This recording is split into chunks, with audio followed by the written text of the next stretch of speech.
call to order, roll call, with the exception of Ms. Stucci, who has an excused absence, and Mr. Hicks may be running late. I have not heard from him. So we'll just give him a few minutes to get here. Then we'll mark him however we need to do that. Does that sound fair? Is the deputy mayor going to be here this evening, or is he? Oh, the deputy mayor. Where is he? Did he think it was 6:30, you think? But you did send out a reminder. You got a reminder today. Yeah. Well, there's 1, 2, 3, 4 of us. So we have a quorum. We can go ahead. They may show up at a little bit later, and if we need to backtrack a little, Elizabeth, do you think that'll be necessary or fine? That will be fine. Okay. All right. Oops. That's right. And as tonight is a special workshop to work on our expenditures for our 2019 budget, there will be no public comment. We're just reviewing and discussing the proposed 2019 budget revenues, expenditures, and department requests. Tonight, I believe we're talking mostly about expenses. Expenditures. Starts with an E, sounds like. Okay. So we're called to order, and we will wait on Mr. Hicks and we will go ahead and proceed, and when they come, we'll just deal with it when they get here. All right. Seems fair to me. That being said, I'd like to turn the bulk of the meeting over to our Director of Finance, Ms. Elizabeth Alba. So if you'd like to take it away, ma'am. Thank you, Mayor and Council. Tonight, you hopefully have remembered to bring your book from last time, and you have a new tab to add. You can add it in the front or add it in the back. That is your preference. Of course, me liking revenues first and expenditures second, I like to add it in the back. So the first document that you have is a 5-year budget comparison. Now, this is similar to the document you received the last time, which only had revenues. Now, this one is 5 years of only expenditures. So you can actually go through this. It's dated 10/3, and it has page 1 at the top right corner. And I tried to copy them so that you could actually flip instead of having to turn your page and look the wrong way every time. So hopefully it'll be easier for all of us to follow. So as you go down, you will see that from 2013 to 2017, actual results, actual expenditures. And as you can see, there are some departments, so within our general fund, some departments that have had fluctuating increases and decreases. And it's kind of all over the place. I think a lot of it is due to changes in cost allocations. Some things are due to changes in staffing.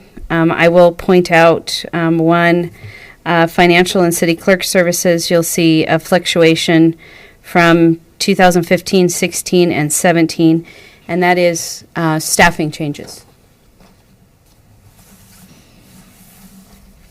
Okay. Next item that I will point out is the centralized services. In 2015, you'll show that it has 754,000, and then 253 in 16, 177 in 17. And that again is an allocation issue.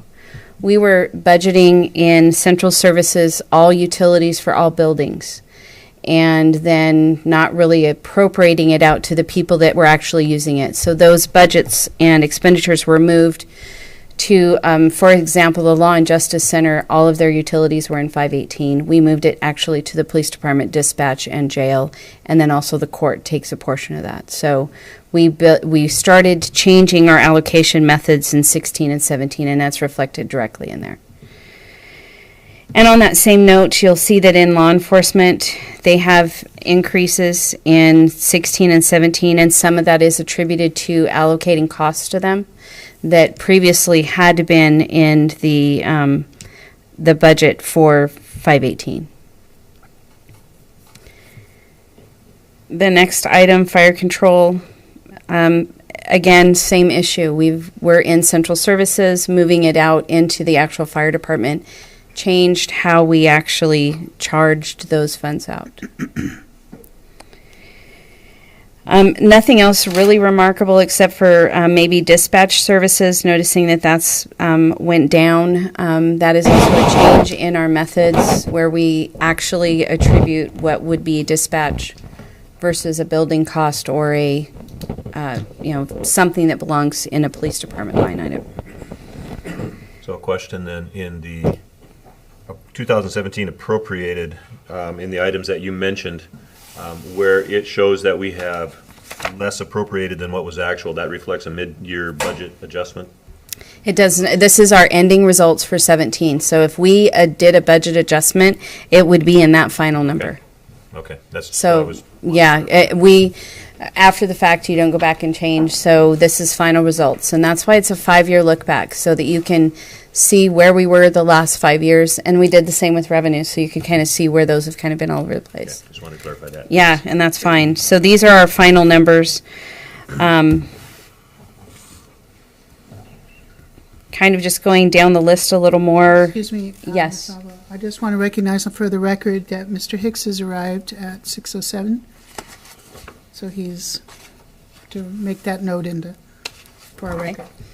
And Councillor Hicks, we are on the You found first it. expenditure tab, page 1, 5-year budget comparison, and we're probably on 548 is about where we're at. So you'll see 548 is a change in 16 and 17, and this is, again, an allocation change. Not necessarily sure I agree with it, but this is what I was directed. We have Shane and his administrative assistant, so the Public Works Director and his administrative assistant, in the central services budget in the general fund, and then we charge them out by invoice to the funds that they work under.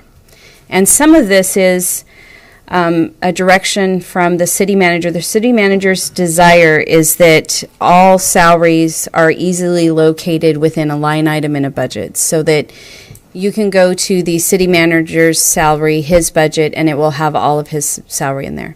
So what that means when we budget that way, then the finance department has to run a report every month or quarterly, depending on time, and then bill out those services for the other funds. So bill out the time for the water fund, the sewer fund, and so on.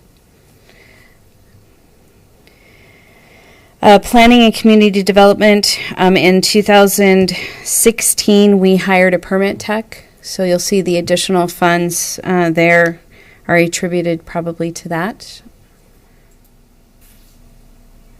And then non-expenditures in 2016, we had a change, and that was the prior period adjustment. This is the effect of it on the expenditure side. So we had it on the revenue side, and now we have it on the expenditure side. I'm sorry, which one was that? Non-expenditures in 2016, the $399,000 was a part of that. Whoa. And interfund transfers, you'll see those have fluctuated from a very high of 1.8 million to a very low of 927,000. Again, that's cost allocation. Before, we would leave everything in the general fund and then do an interfund transfer from the general fund or from the enterprise funds to the general fund. We had an audit finding from the state auditors saying that that was not a good practice because we couldn't support it. So we reduced it to what we do now. We took that kind of away. And so the 927 and the 1.35, those are transfers out to the street fund in the tune of about $750,000, and then transfers out for bond debt. Next is jail services. We've had an increase in staffing, I believe, in the jail services, an increase in costs for inmate services. As we have more inmates that we house, we have additional service fees for those. Parks and Recreation, you'll see that in 13 and 14 it looks like we have nothing spent there, but what that is I closed those funds and moved them all into the general fund. We had jail and recreation with their own separate funds, and I moved them actually. So part of their Information is on the following page. Under the Recreation Fund, 006. And you'll see that's actually in those 2 years. 13 and 14 are there.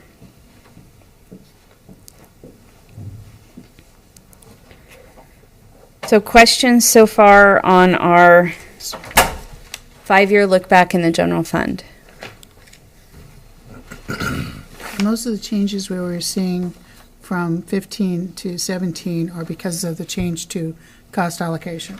It is. It really is a big change in the way we actually accounted for departments and department costs and looking at where the true expenditures were. And really the goal of the finance department and the goal of BARS is to correctly distribute and identify costs that are charged to the right department.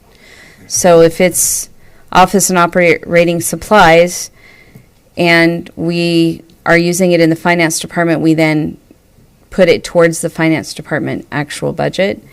There are times when you will have the finance department, then we have to spread ours out based on whose services we're using. So there's it's very complicated sometimes where you have a spread within a spread. So that is one circumstance where maybe the finance department is using copy paper, but because we have utility bills and payroll, then we charge that out based on number of employees or number of bills we're generating for utilities. Okay. Payroll liability fund, this is the direct result of the data imports from Eden. You'll see in 17, it is a negative $10,000. That's the expected result. Negative $10,000 means that is the amount of payroll liability we have at the end of the year that is unpaid. So it's probably a quarterly tax that's due in January 30th. It's deducted in December and paid in January. We shouldn't have had these wild fluctuating 134,000, 178,000, 94,000. Those are all from having an Eden import and not having our payroll truly in the same system. So these, you'll see as time goes by, that should be the expected result, that we have a very small amount of outstanding liabilities. And what that is if L&I is taken out of my paycheck, it's considered a liability on the city's books until we actually cut the check, and L&I will accrue or be on the books until we actually pay it on a quarterly basis. So that would be L&I for October, November, December, sits in this holding account until we pay for it in January. So street fund, you'll see street has very large expenditures in 14. That is your downtown project.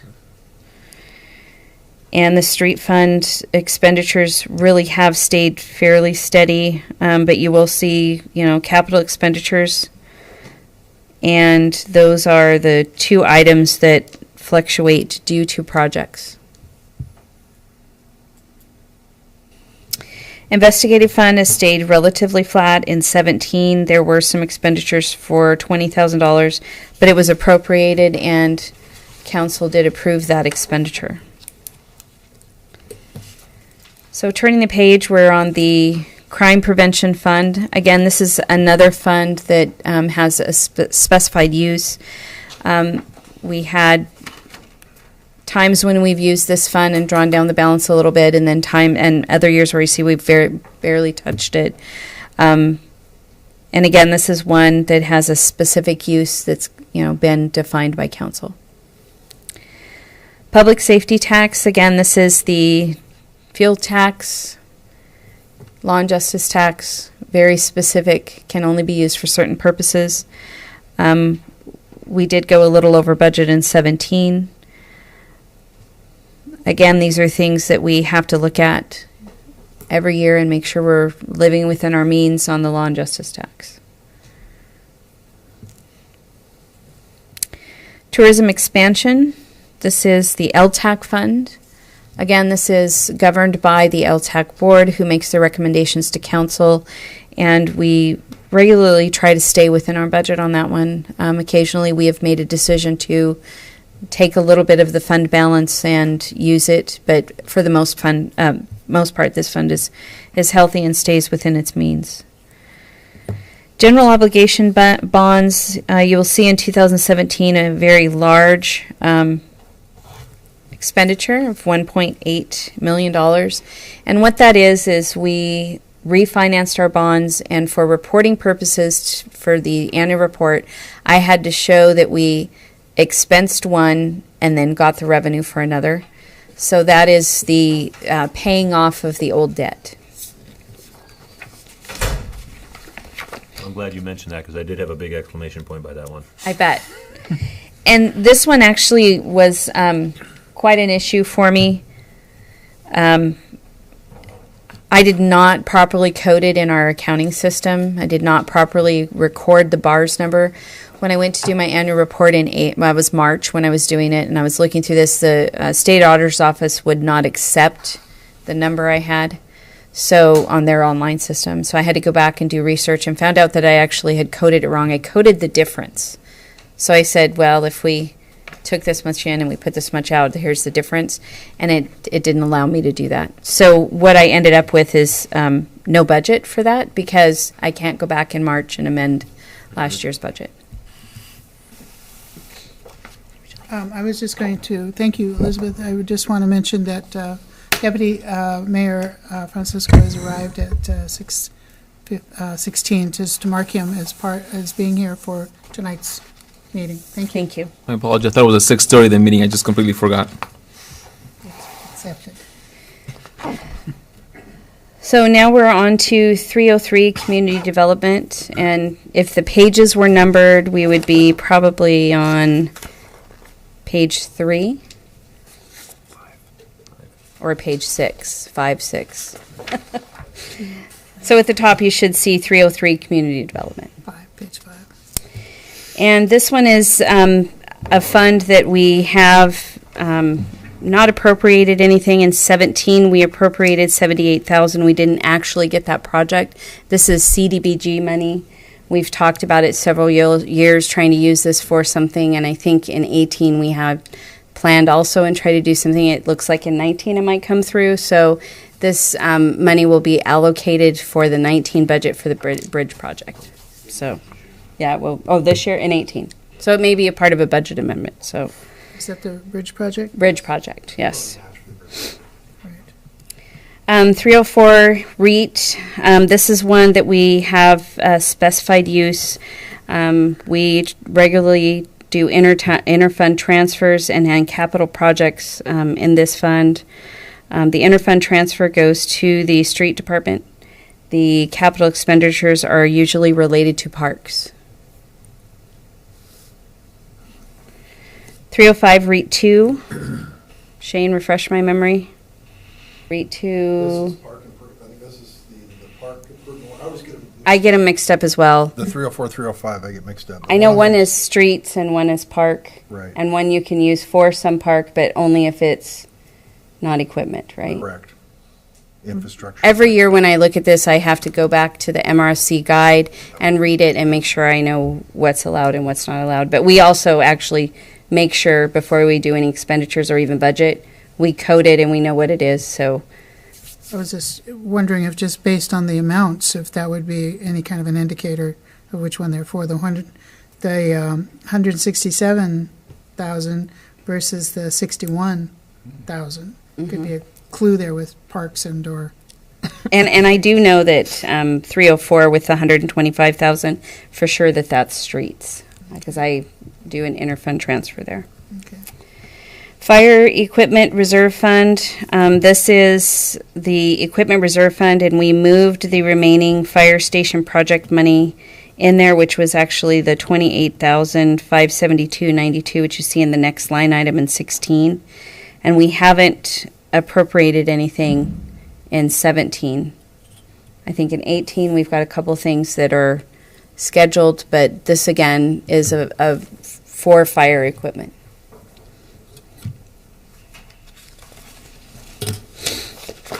Next page, Water Fund. have actual expenditures here. They really haven't increased significantly. In 17, I believe there was a mostly an increase for salaries that was contractual. And water sewer revenue bonds in 415 fund, again, you'll see that debt refunding of $1,000,005. Again, that's attributed to the bond refund.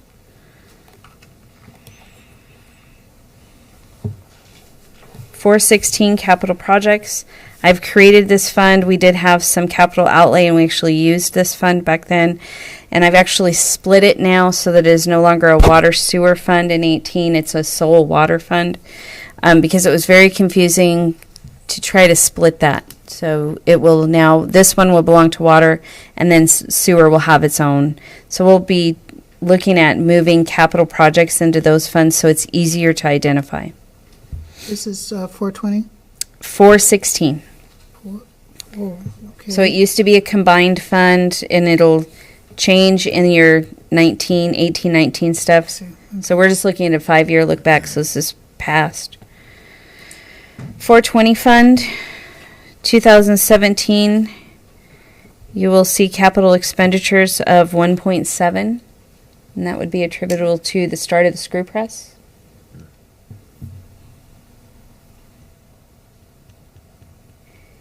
And again, in the 425 account, that's debt refunding. So again, this is the bonds that were refinanced. This is the other half in the sewer side. Garbage fund. You'll see in 2016 we have 1.7 or 1.079 in expenses, and in 2017 it goes up. What we realized is we were not capturing the staffing and other fees that the city pays for the garbage fund. And we were basically only charging the bill from the company and not what we do in our office. So that is a big change that happened in 16 and then in 17. Where was the other part of it? Since it's not going to be on this, the staffing is going to be divided among departments, or just So utility billing is divided by the number of bills that are billed and the number of bills on that bill. So you look at, if we bill 3,500 water customers, 3,200 sewer customers, and so on. So it's based on the number of bills, and then you allocate that out to the to the building different department. funds. Yeah. Well, so we have a utility billing clerk, and we take her salary And divide it up among the number of bills.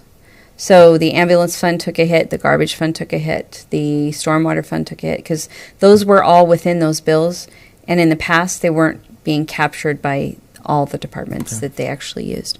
And the same thing goes for credit card fees. That's another one, and you'll see that later. We'll discuss that. But there were a lot of things that were not properly allocated based on who was actually getting the use of that service. On the garbage fund, one of the issues we've had in the past apparently was that we get charged when the dumpster is over full, and some of that cost was not getting passed on. Has that been corrected yet? So I've actually done a lot more research on this, and I'm currently working with the city attorney to make a determination on how we actually are supposed to have that contract be administered. So at this time, I'd like to not divulge what I've got going on with that, since it is in with the city attorney, but I believe we haven't been following the contract according to the language in the contract. So once I have that resolved, I'll bring you the results. Okay. Okay. Ambulance fund. You can see we had a slight increase from 15 to 16. And I do not know what the $52,000 in non-expenditures were. I would have to do a little more research on that one.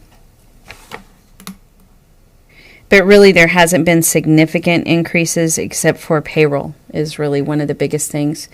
We had this fund reversed in Eden to where we were charging 40% to the general fund and we were charging 60% to the general fund and 40% to ambulance, and it should have been flipped. So we had to actually go back in and do adjustments in 16 and 17, I believe. So you'll see that right there. If you're billing it, if you're basically charging it out wrong, you have to go in and do corrections. So does that now reflect actual, or? Yes, 17 reflects actual. 18 will reflect actual, because in 17 we data entered everything into bias with the correct percentage. So we did those all by hand.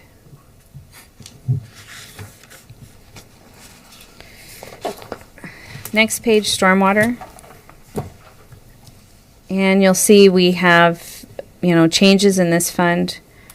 Capital expenditures, there were some stormwater improvements in 2016 that have now been completed.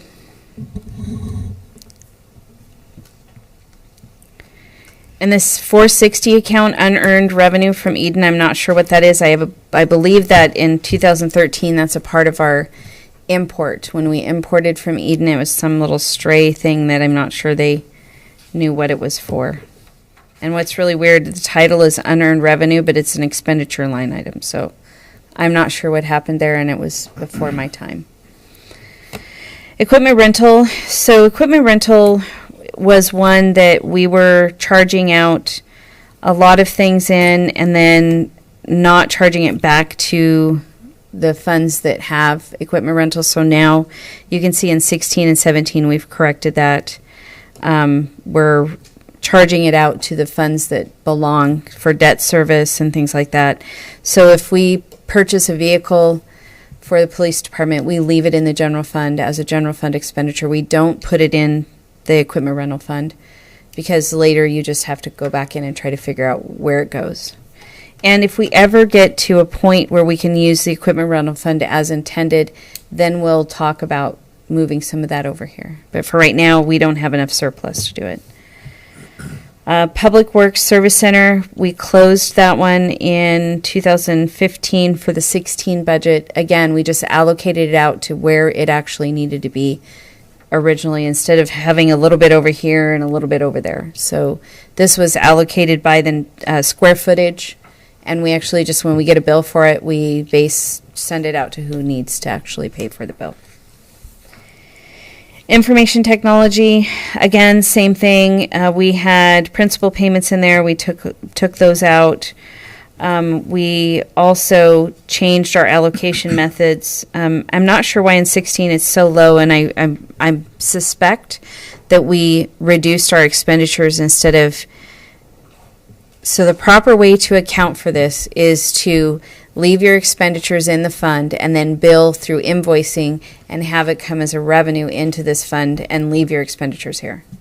So I have a feeling that in 16 we just reduced our expenditures and charged it other ways. Somehow I seem to remember a conversation like that. Yes, and that's, I think, what we did on the revenue side. So we had the auditors come in and tell us, well, you have to have a charges for goods and services for IT.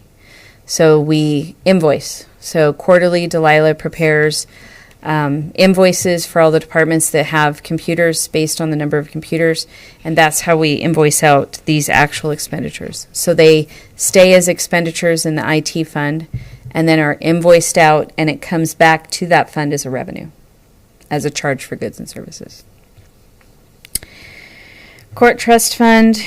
This is basically court costs that are associated and a part of that fund for our court. And these are not,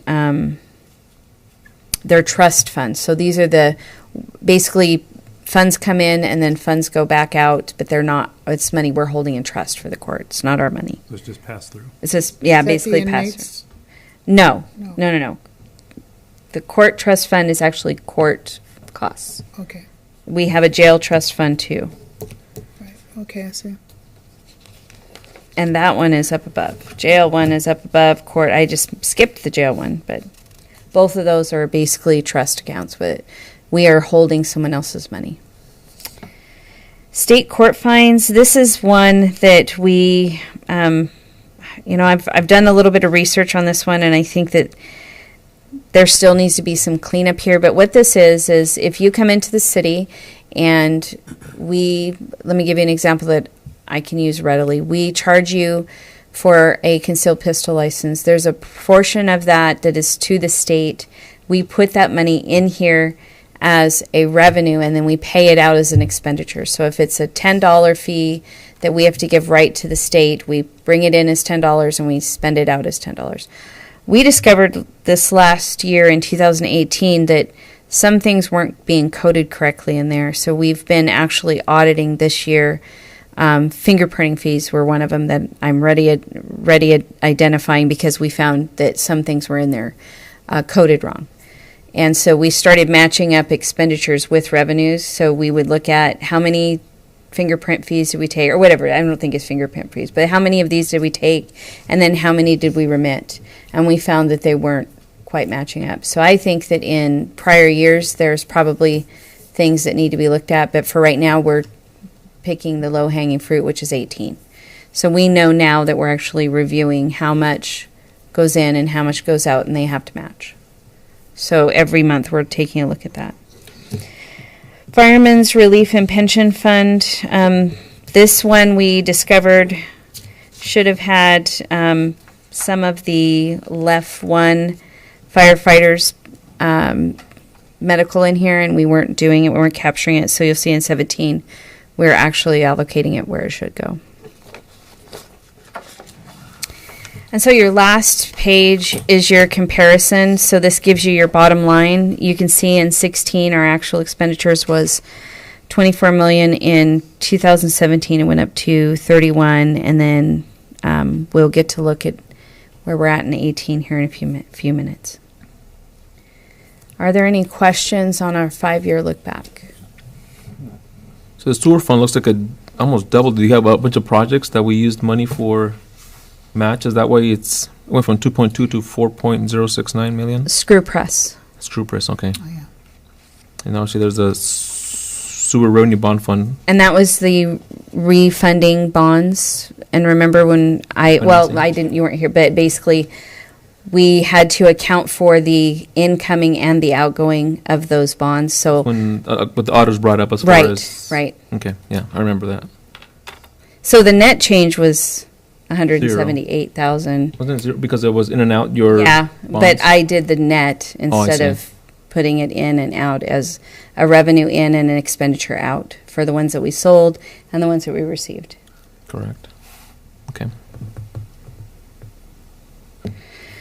So our next page is our 2019 proposed budget changes. And I'm giving you a summary of all the departments in the general fund. You'll see, most of them are fairly flat from 18 to 19. We do have an increase in executive services. You'll note that a 32% increase. That is in anticipation of hiring a new city manager at a higher rate than what we're currently paying. Financial services, you'll see also an increase there of 15%. That is contractual and non-contractual raises. Clerk recording services down.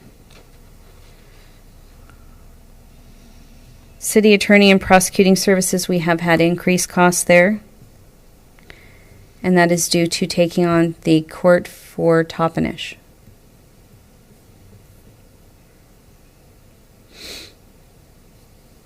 Our legal services are up. But that's all reimbursed on the other side, right? Slightly.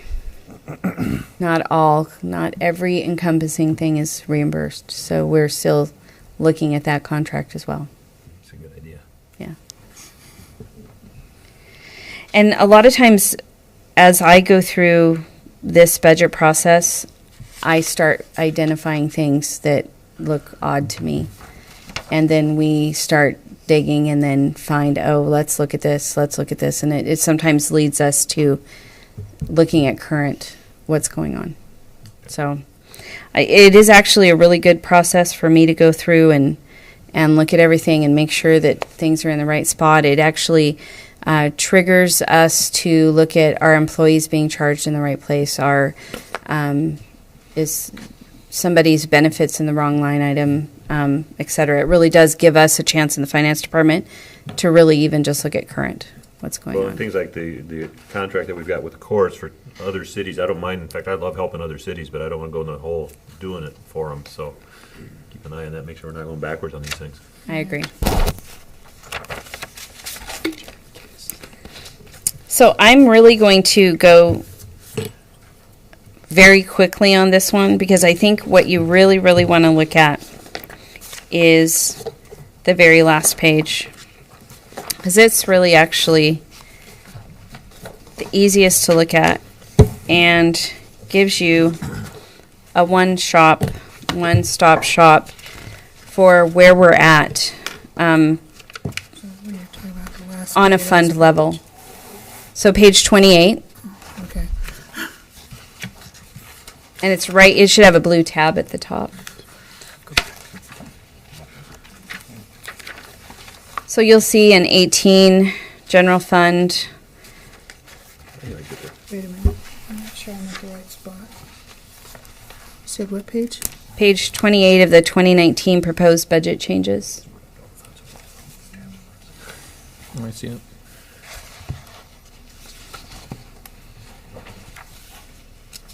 Should be the second tab, Julie.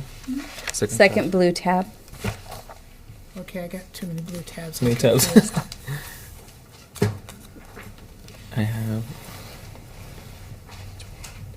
Oh, I'm right here. Thank you. Sorry about that. Did I get Thank you. everyone on the right page now? Yeah. Second blue. So this gives you a summary of all the funds and the differences. And the one thing that I want to say is later on when we talk about possible cuts or proposed cuts or things that I've identified that we could use as saving measures, they are not reflected at all in these expenditures. I have left salaries exactly as proposed, salaries and benefits as we see them for next year's contracts. Anything that I've said we could save money here or there has not been reflected in the expenditure side. When we looked at the revenue side, I included all of the planned revenue increases.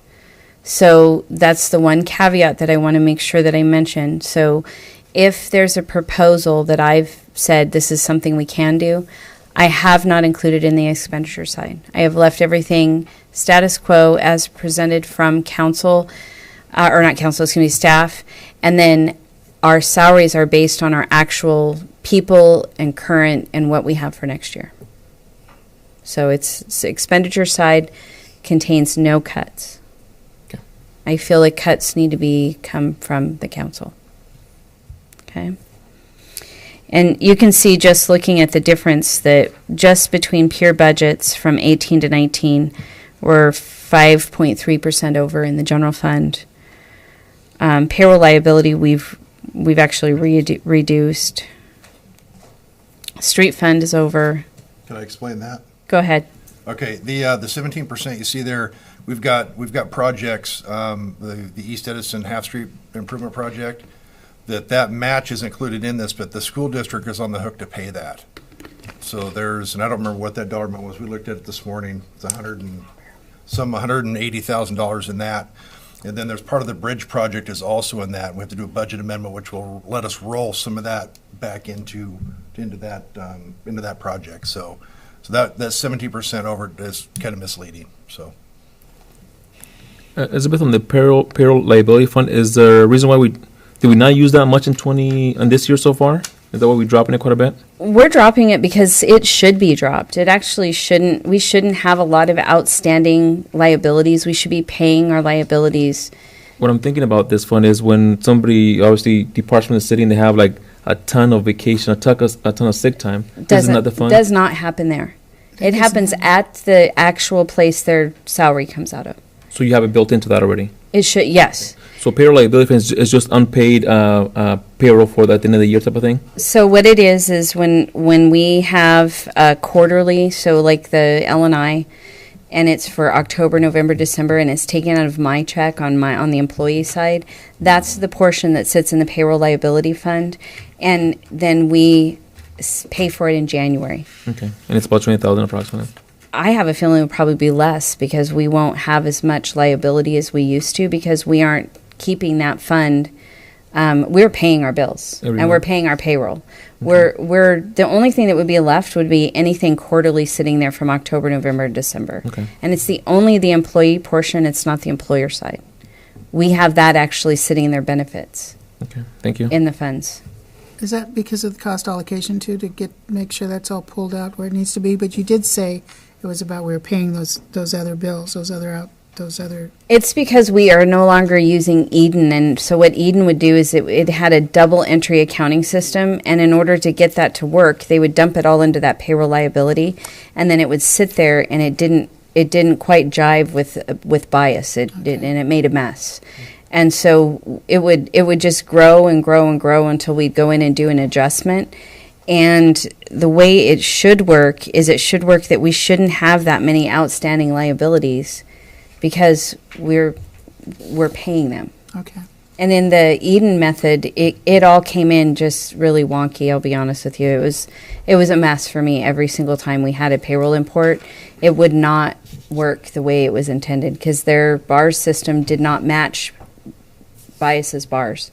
And so you ended up with things that just were not quite matched up right. So this, I would expect that 20,000 would be the most we would have in outstanding liabilities.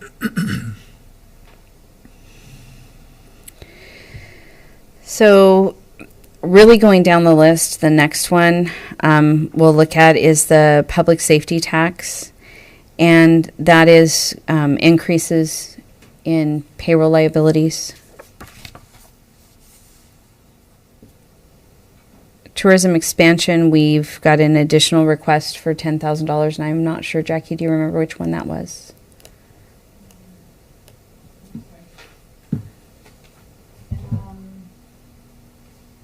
We're doing the extra $25,000 for that we want to set aside for the community event center. Right. And then so we want to do the light parade for 2019. Right, There's a difference. the difference between the two. And then going down, REIT, we bumped up a little bit. Shane, would you like to talk about that in 304? It's $9,000. I'm not sure what that 9,000 was off the top of my head. Was that what we spoke about earlier today as far as the match goes? I think that is the match, the additional match. Okay.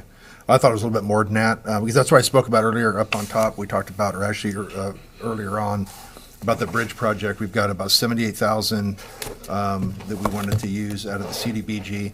And then the additional match on that's probably another, I think, 50 or 60,000 will come out of one of these REIT funds. We couldn't remember which one was which, but so I'll have to get with Elizabeth on that tomorrow. But that's how we're making up the match to get the bridge built this year, get it replaced, is out of that. So it doesn't come out of the general fund, it comes out of CDBG and then out of the REIT. So if that answers your question. Yes. And water fund has reduced expenditures.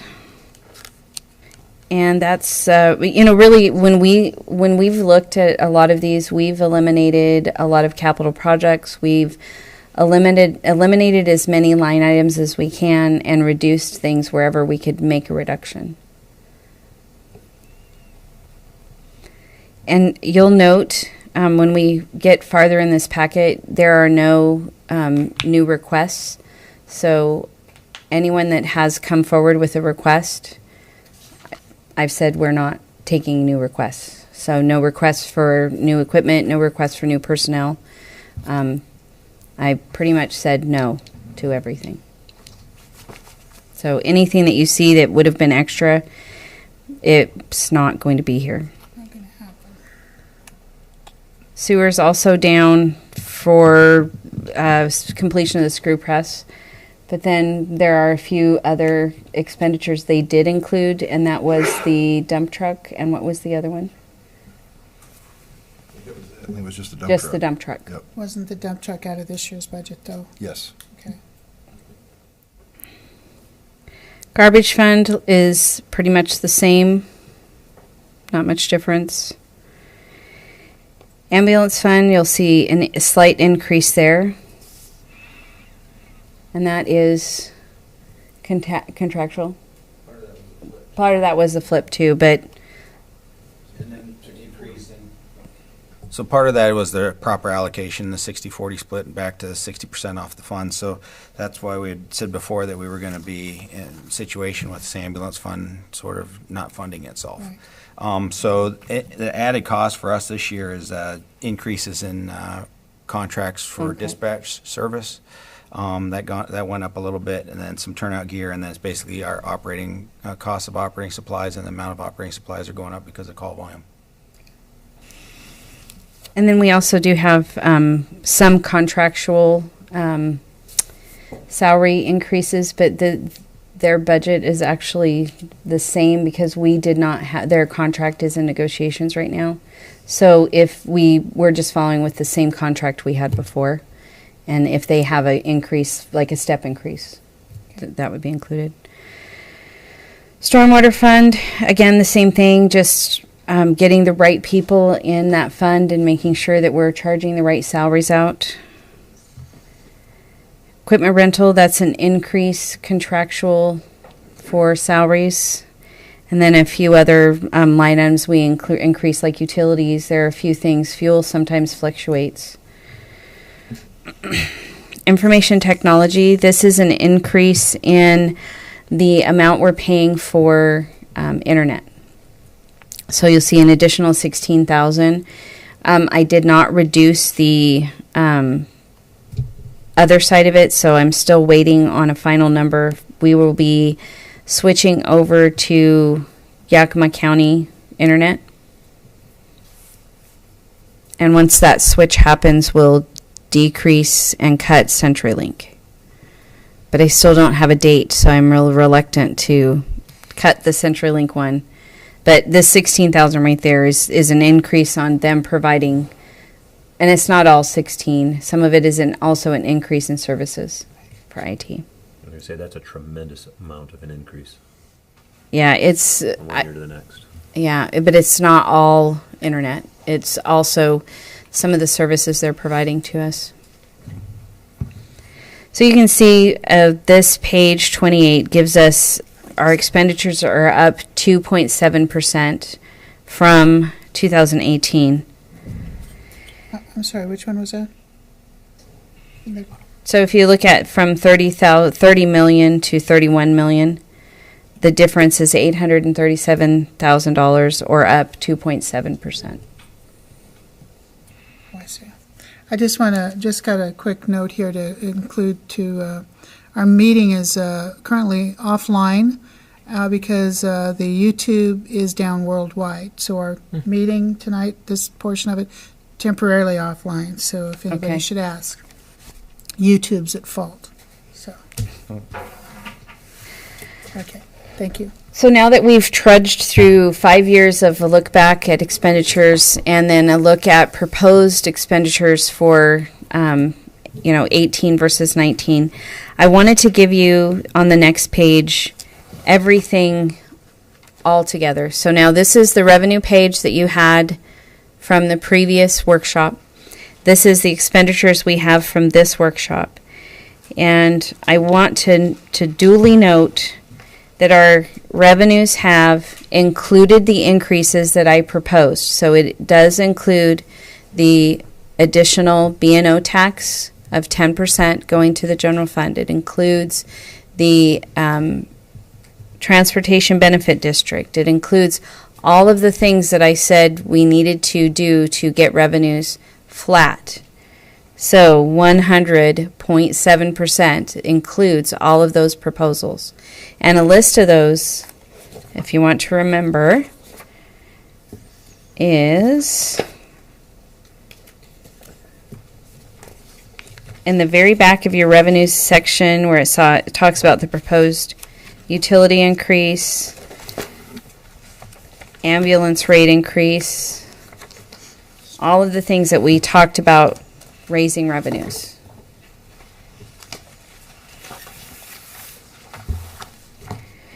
The expenditure side does not include any cuts. Does not include any proposed cuts, anything that we talk about from here on out. This is simply the requests from department heads and our estimation of salaries and benefits for next year. I have a question back on the SROs, if I could. 518, and it's, On what page are you, pardon? what page are you looking Well, at? it says page 1 up here. On the first tab?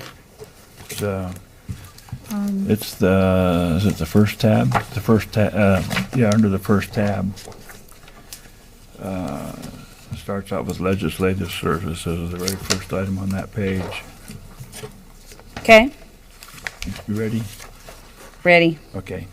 You got 234,568 for 2018. Is that overtime included in that, or is that just wages? What is that? I'm not on the same page you were on.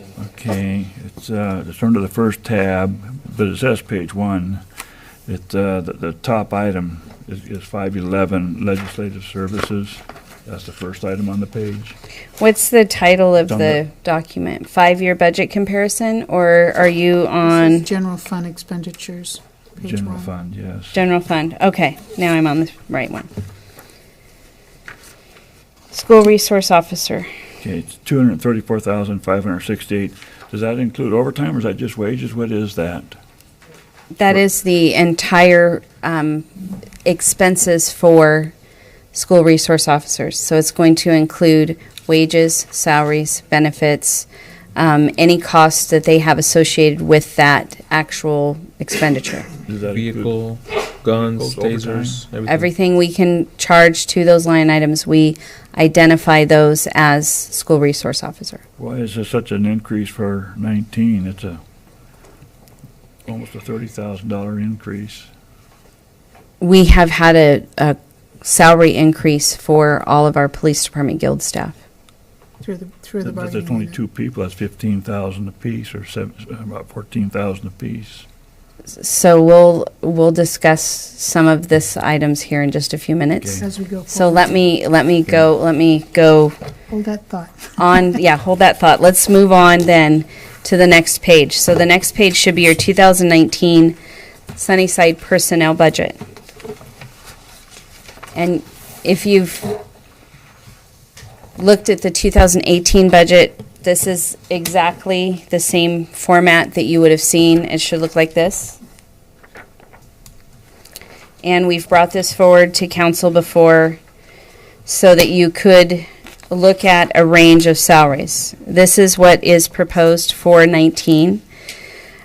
You'll see that I've put your salaries at the same as what they have been, and actually I believe by law you're not allowed to increase your own salary, but you could increase it for future councils if you'd like. But I thought we'd just leave it the same, unless you direct me otherwise. City manager, I put in at 150,000 because we are in a negotiation situation. I had no real clue. We did some projections based on current city manager with salary and additional retirement contribution. It came in at 144,000. So I figured 150 was pretty close. Then non-represented positions, we are looking at a 2.25% COLA, and we base this on workshop information that was held last year, that council had given staff direction to take the aggregate of all of the union increases, and we had one union that came in very high, so that kind of put us at almost the same percent as we had last year. So we have included that, and that is included in your budget expenditure that you just looked at. So these are the minimum and maximum for non-represented. We also have non-represented seasonal positions. There is an increase in minimum wage from $11.50 to $12 an hour for 2019. So we incrementally increased the pool assistant manager, pool manager, and temporary laborers by 50 cents. Firefighter position and captain, if you'll see the asterisk and turn the page, it says that the contract is unsettled for 2019, and that is at the bottom showing that. So wherever you see an asterisk, we are not including any changes and no projections. We're staying status quo for those positions. Police guild positions, 2.5% for this category per their contract. So these were the contracts that were just signed and negotiated for 19. Now turning the page, we are at the Teamsters positions, office clerical. They had a contractual increase of 3.6% plus 10 cents per hour per the contract. So it was a very nice increase for them. Public Works, 2% per the CBA. Police support, 2% per the CBA. And then division supervisors, again, has an asterisk. They are in current negotiations, so we did not include their any increase on those. So your next page you'll see is an employee cost analysis. So I wanted to bring forward something that I think has kind of been missing. This personnel budget gives you a range, and it shows the minimum and the maximum. But what I don't think it really gives you is a true look at what these actual categories cost. So what I did, I went through and we took our numbers, and we didn't want to single out an individual, but we wanted to give them to you by group. So base salaries for city council is $37,200. That's the entire council for the year. And then in benefits, it's $3,720. So the total cost is $40,920. So we wanted you to kind of see this and kind of follow along with what we've got here. Non-represented, we have 15 employees in that group. For base salaries, we have 1.315,326, and that is $1,315,326. We have incentives for those employees of $40,023 for a grand total of $1.355,350. Benefits of $520,000, and so your non-represented is $1,875,746,000. I don't think this is anything that we've ever really looked at in this format. And I think it's something that you need to kind of put the pieces together on what things cost for our employees. Fire department, $1,003,418. Incentives of $172,573. Total cost $1.175991. Benefits $470,396. Total cost $1,646,387. And I don't think I have to keep reading every single line item, but you will see that we've broken these down by department. You have office clerical, you have their base salary, their incentives, their total, the benefits, and the total cost. Same thing with PD support, same thing with patrol, same thing with public works, and the same thing with division supervisors. I wanted to note that we show 120 full-time employees. We counted you guys as full-time employees. We probably shouldn't have, but you're in that list. You can But back us out if you need I can back you out, yeah. It's pretty easy to reduce 7. But our total then for salaries is $7.5 million, or when you add benefits, it's $10,638,174,000 Annually. annually. Can you give an example of incentives? So an example of an incentive, let's just pick on non-represented because they're one of me, and I can give you my incentive. So I receive a cell phone stipend for $50 a month, and my incentive for the total year is $600. So when you look at my base salary, you can easily find me because I have a range. So you can go to the personnel budget page before. You can look for the Finance and Administrative Services Director, and you can kind of say, well, she's somewhere in this range. I'm not going to tell you exactly unless you want me to tell you. I will. That's fine. But I'm somewhere in this range, so my salary would be there, but then my incentive of $600 is in that incentive category. So other types of incentives might include, besides cell phones, it could include, It could include a lot of things in any different contracts. It would depend on what's there. So some contracts or union contracts have a deferred comp incentive. They have a bilingual incentive. They have a longevity, physical fitness, EMS, EMT. Some of those they're there. Vehicle allowance. There's a whole lot of different incentives, and we did not really realize that. There's an education incentive. We didn't realize this until we actually started going through, and I think sometimes and I'm just going to pull it out again. I think sometimes this is somewhat misleading because it does not include incentives at all. And I didn't total the incentives because we have to pay them on CBA contracts whether we like it or not. We can't take the incentives away. You can negotiate the incentives with a new manager and a new bargaining, but we are on the hook for incentives. okay. Thank you.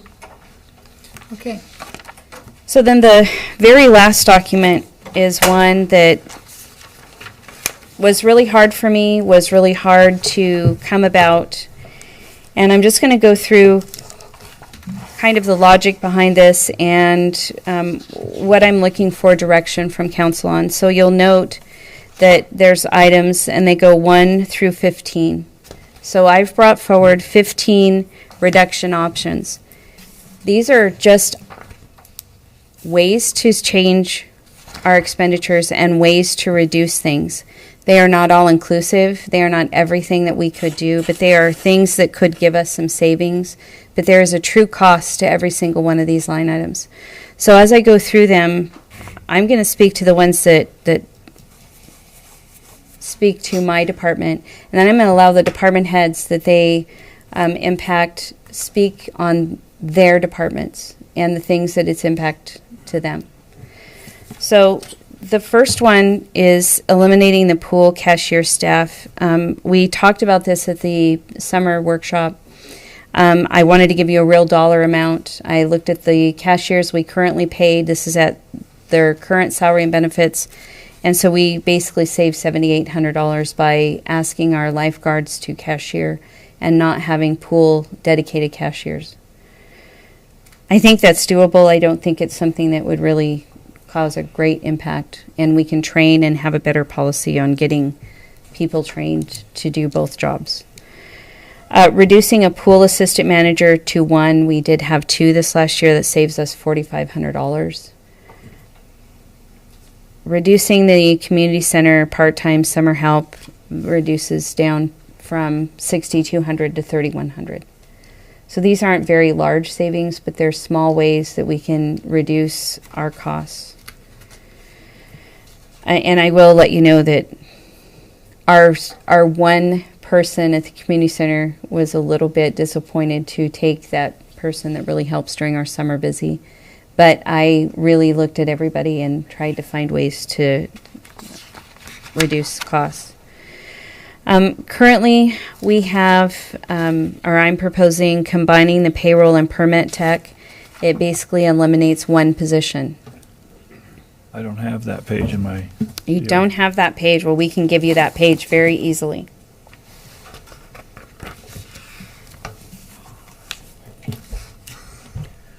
No wonder I couldn't find it. sometimes for me, I just can't read the thingies. And you'll notice I'm using a ruler because I want to make sure I Thank don't you. skip anything. Well, I had a little straight edge of myself here to look at. So item number 4 is directly impacting the finance department. It will actually directly impact customers, and it will impact Shane's budget as well. So I will speak on the payroll side. When we first hired for payroll, we tried a combined permit tech and payroll.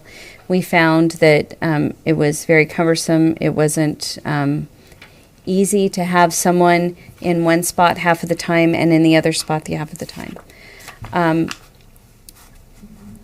The only way I see this working is if we have the combined payroll and permit tech housed on the permit side.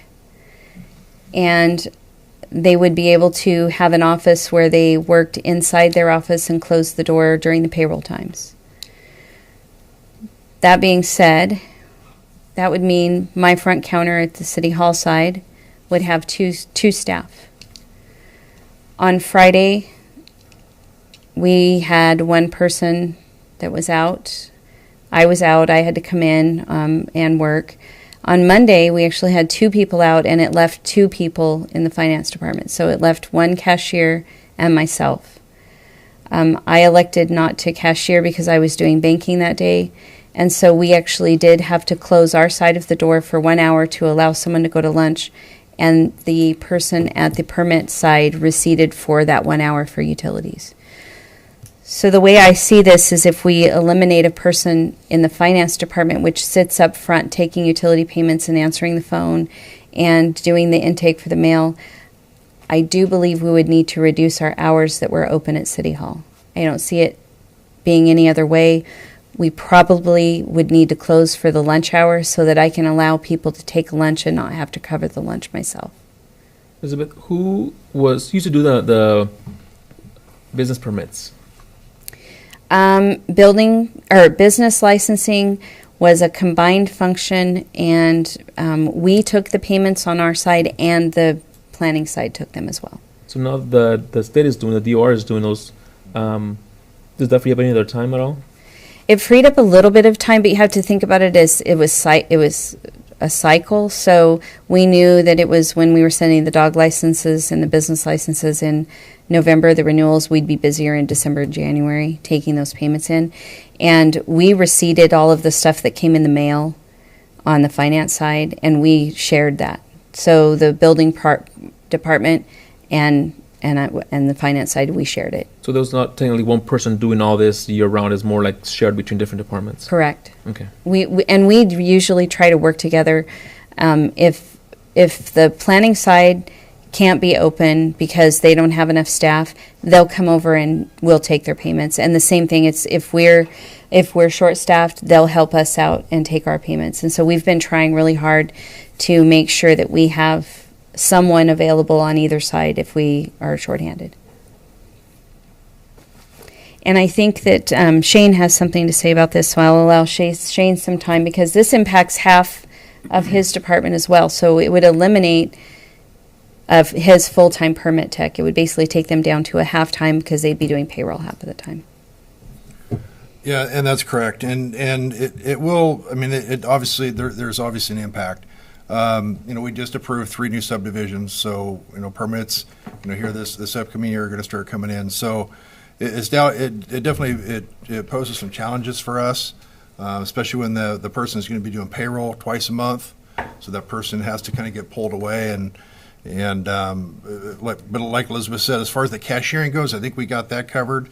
I think it's the permitting and the time at the counter. It's going to take Jamie away from the planning things and rezones and land use stuff that he does because he's going to have to be at the counter to do a lot of that permitting stuff. So it does pose challenges. It's not, it's probably doable, but there's probably going to be some complaints. I know we just approved a contract for Northwest Code Professionals to help us with the plan review and possibly inspection side of it, which will help us out as far as Andy goes, and that will possibly free him up for the counter. What we could do is give more plans to this outfit to do more plan reviews, which would free Andy up more time, but that's going to be more expense that's going to come out of the building department revenue that they bring in for permit fees and inspection fees. So there's definitely impact. It's never clean. There's always an adverse effect to these changes. So, but that's kind of my thoughts on it. If you guys have any questions, I can answer those. Do you think it's workable? I think it is. Me and Elizabeth work well together. I mean, we've done a lot there with Les over the years. It's I guess my angst being here, almost 14 years is that, when I first started working at City Hall, we had 21 employees. And that was probably a couple more than we actually needed. But within about a 2.5 year period of time, we went down to 8. And, Delilah's here tonight. We suffered through that for, 7, 8, 9 years before we actually got enough staff back there which is where we are today. That was painful. That was tough. And that's where, the community doesn't get served. The level of service goes down drastically. And so that's the one part of it that worries me about making cuts. And I guess that goes for really any department. I mean, I can't just speak for City Hall. But that's something you need to be aware of, that your level of service will decrease. And we've got to be prepared for that and understand that that's what happens. So. And I think the biggest increase, the level of service decrease to the public that you would see is I'm really honestly going to recommend that we close during the lunch hour. Because right now, if I have any one person sick, I'm down to one cashier. And because of making sure that we're following, banking rules and protocol, I have to have somebody available that is able to do the bank deposits and go do the banking. A lot of times, if Delilah has to cover a lunch hour, then I have to do the banking, and I'm not opposed to doing that because I know that is my role. But there are many times, especially in the last few months, where I've been down to one person up front and myself. And I literally yesterday pulled in HR, and I've pulled in Jackie at times and said, "Can you watch me count this drawer because I don't have enough people here to do it?" And we all pitch in, so it's not horrible. But to keep ourselves open during the lunch hour and still actually allow people to have lunches, it's just going to be too hard on everybody. So we would probably recommend closing from 12 to 1.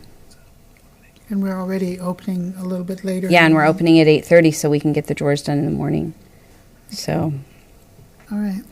All right, the next item is outsourcing the EMS billing, and that would eliminate one staff at the fire department, and I'll allow Ken some time to talk about that. Good evening, Council, Mayor and Council. So, we've looked at a couple different options in this sort of area. Right now, the position is 25% clerical, administrative, 75% is EMS billing. We've had a couple problems. Our EMS, what prompted part of this was our collection rate is just kind of steadily declining down to, it was actually kind of went up a little bit in the last month, but it had gotten to a low of 44.8%. We reached out to a couple consultants that was able to get some sort of free advice and free input. And basically, they pointed out that we were kind of, the way our billing is a little bit outdated. Part of it is right now with technology, they're still doing reports on paper, photocopying. There's all these added expenses, and as a result, there's a lot of it passes through quite a few hands, and data is not being collected quite as promptly as it probably could be. Also, I guess just basically a little bit behind the times. Some of this could have been training, could possibly fix some of this stuff. But our goal in all is to make sure that we maximize our revenue and sort of keep our expenses this year as lean as we can.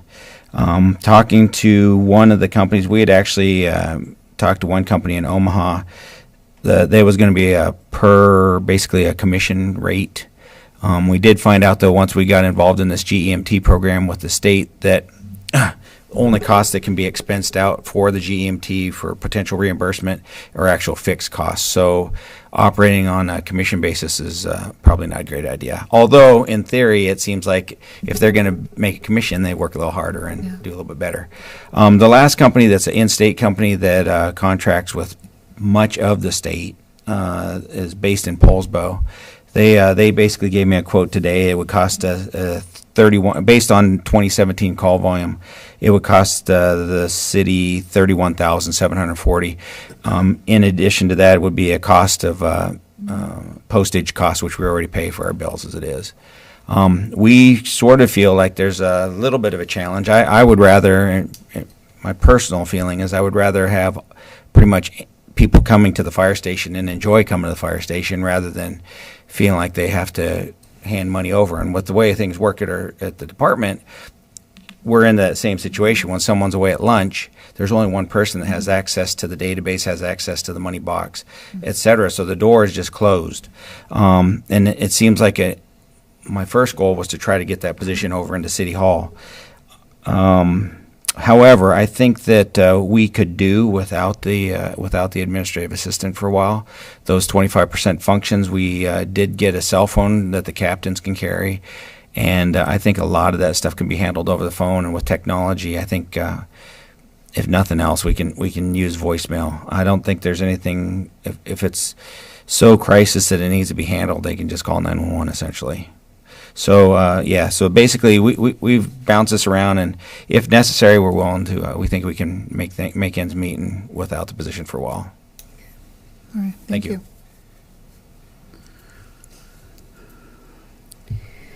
Okay, next one is eliminate lead task force officer. I will let Al speak to this, and so Al is actually going to have quite a bit of speaking because he has quite a few on this list, but I would like him to speak about the lead task force program, and I will note that there are some revenues in there, and what that is the amount that is being reimbursed from the grants that go for this officer. So the floor is yours, Al. Well, good evening, everybody. The lead task force officer, actually, I'll start off with just the lead task force in general. Lead task force is extremely imperative for the Lower Valley. Though we have other task forces that run throughout the county, lead is primarily assigned here in the Lower Valley that provides us that investigative extension that we desperately need to help us in solving a lot of the crimes and keeping things as peaceful as possible. But they do work mid to low level DTOs, which are your drug trafficking organizations. They're working, they work the murder for hire cases, they work weapons cases, they work all kinds of cases that at times we just don't have the resourcing to do. So the loss of that particular unit itself, which is in jeopardy now financially. So with that, we pull one person out of there, it's going to be catastrophic to the unit. But the loss of the officer himself is going to be catastrophic to our city. We currently are seeing the increase in violence that we had once seen before. And that is something that we don't want to see again. And so we're currently authorized 31 officers as our authorized strength. However, we are at 29. And when you look at this realistically, you have 16 officers that take calls for service on a routine basis, so you're serving at 0.94 officers per 1,000, which is very, very low. Along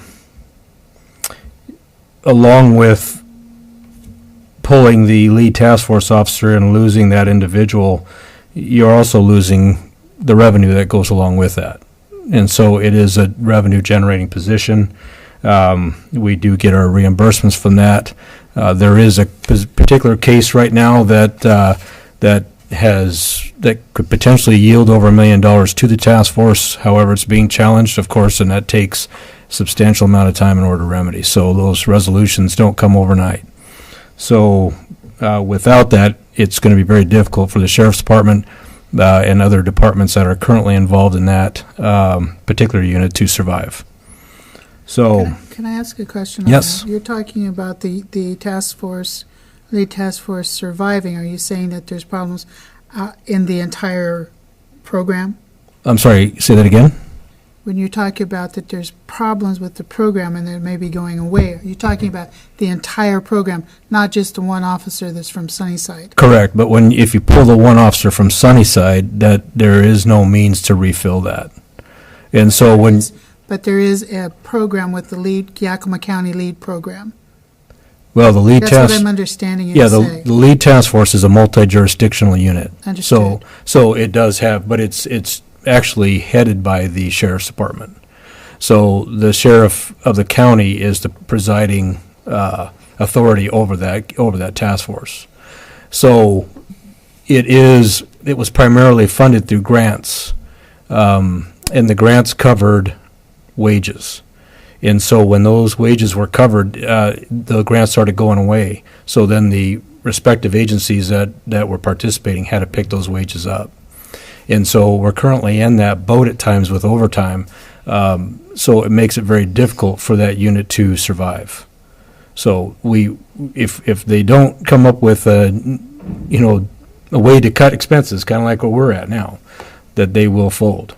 But also, That's the Yakima County Lead yes, Task Force. right. Thank you. How much money are we putting into it?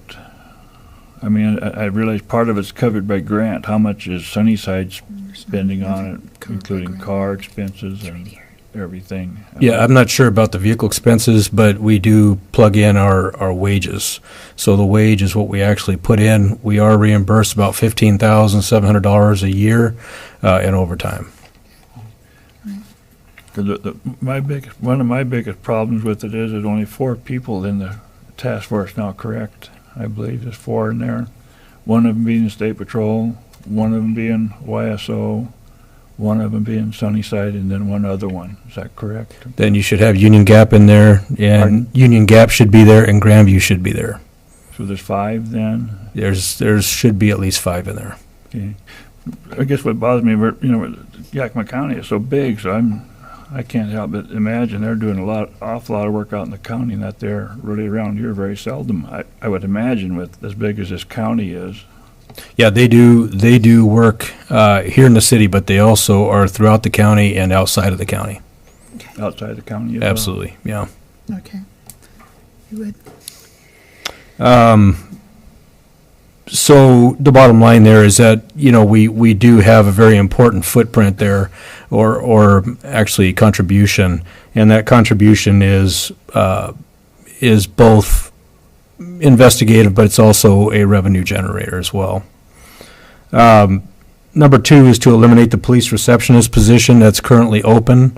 We have done that. I mean, we have not filled that position since it has been open. However, the burdens to that are quite heavy for the one person who actually operates up front. She does everything. She handles court dates, visitations.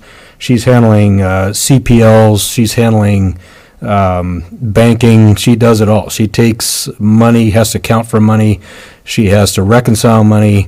There are things there that it's just a constant. And when she goes to lunch, we rely on our records clerk to assist there. And the records clerk can only do so much. And then that work basically compounds and waits until she gets back. So that is a position that we are currently operating without. We can do that for a while. We have been doing it and surviving there. So we can do that for a little while, but it's something that we're going to absolutely have to readdress later.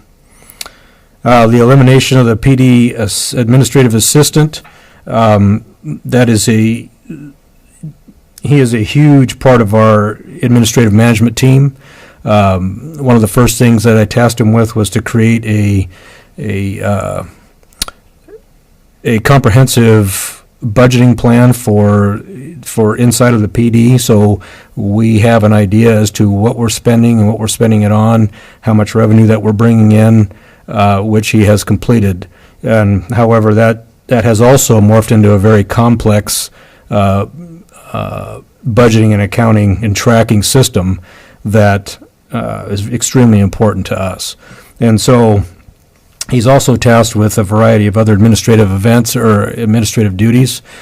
He has filled in here at the council chambers from time to time as a city clerk, and to eliminate his position would not be good for the management systems of the police department, where he's heavily relied upon in that sense.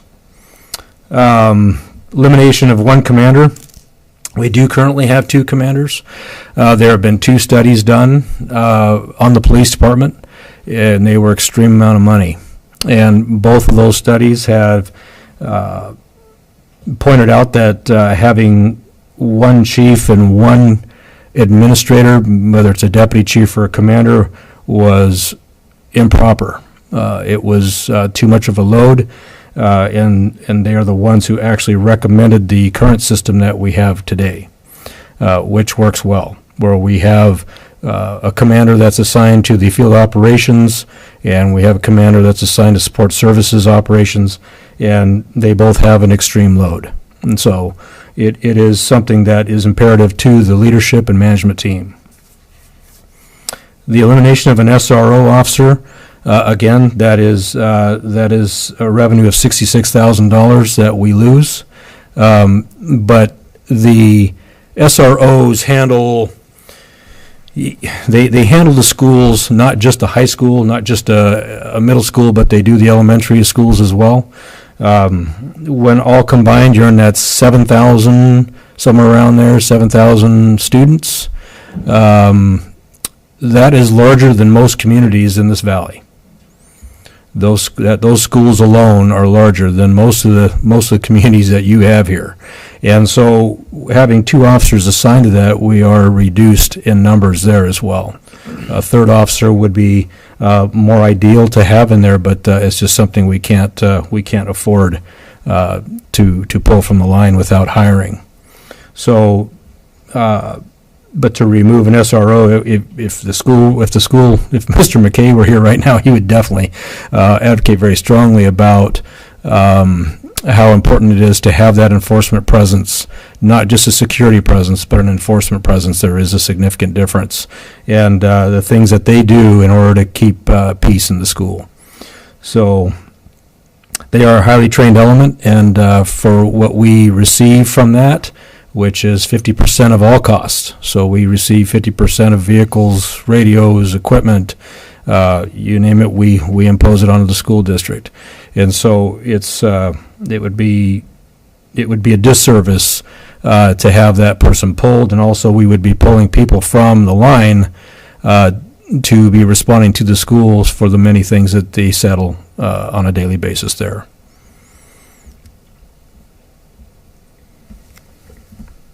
Okay, thank you, Al.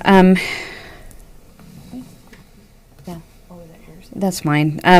So GRIP funding, or GRIPA, if we have pronounced it that way, this is currently at $33,000 a year. I'm not sure if we've ever really paid attention to how much that is, but that is the gang, let's see, give me the acronym again, gang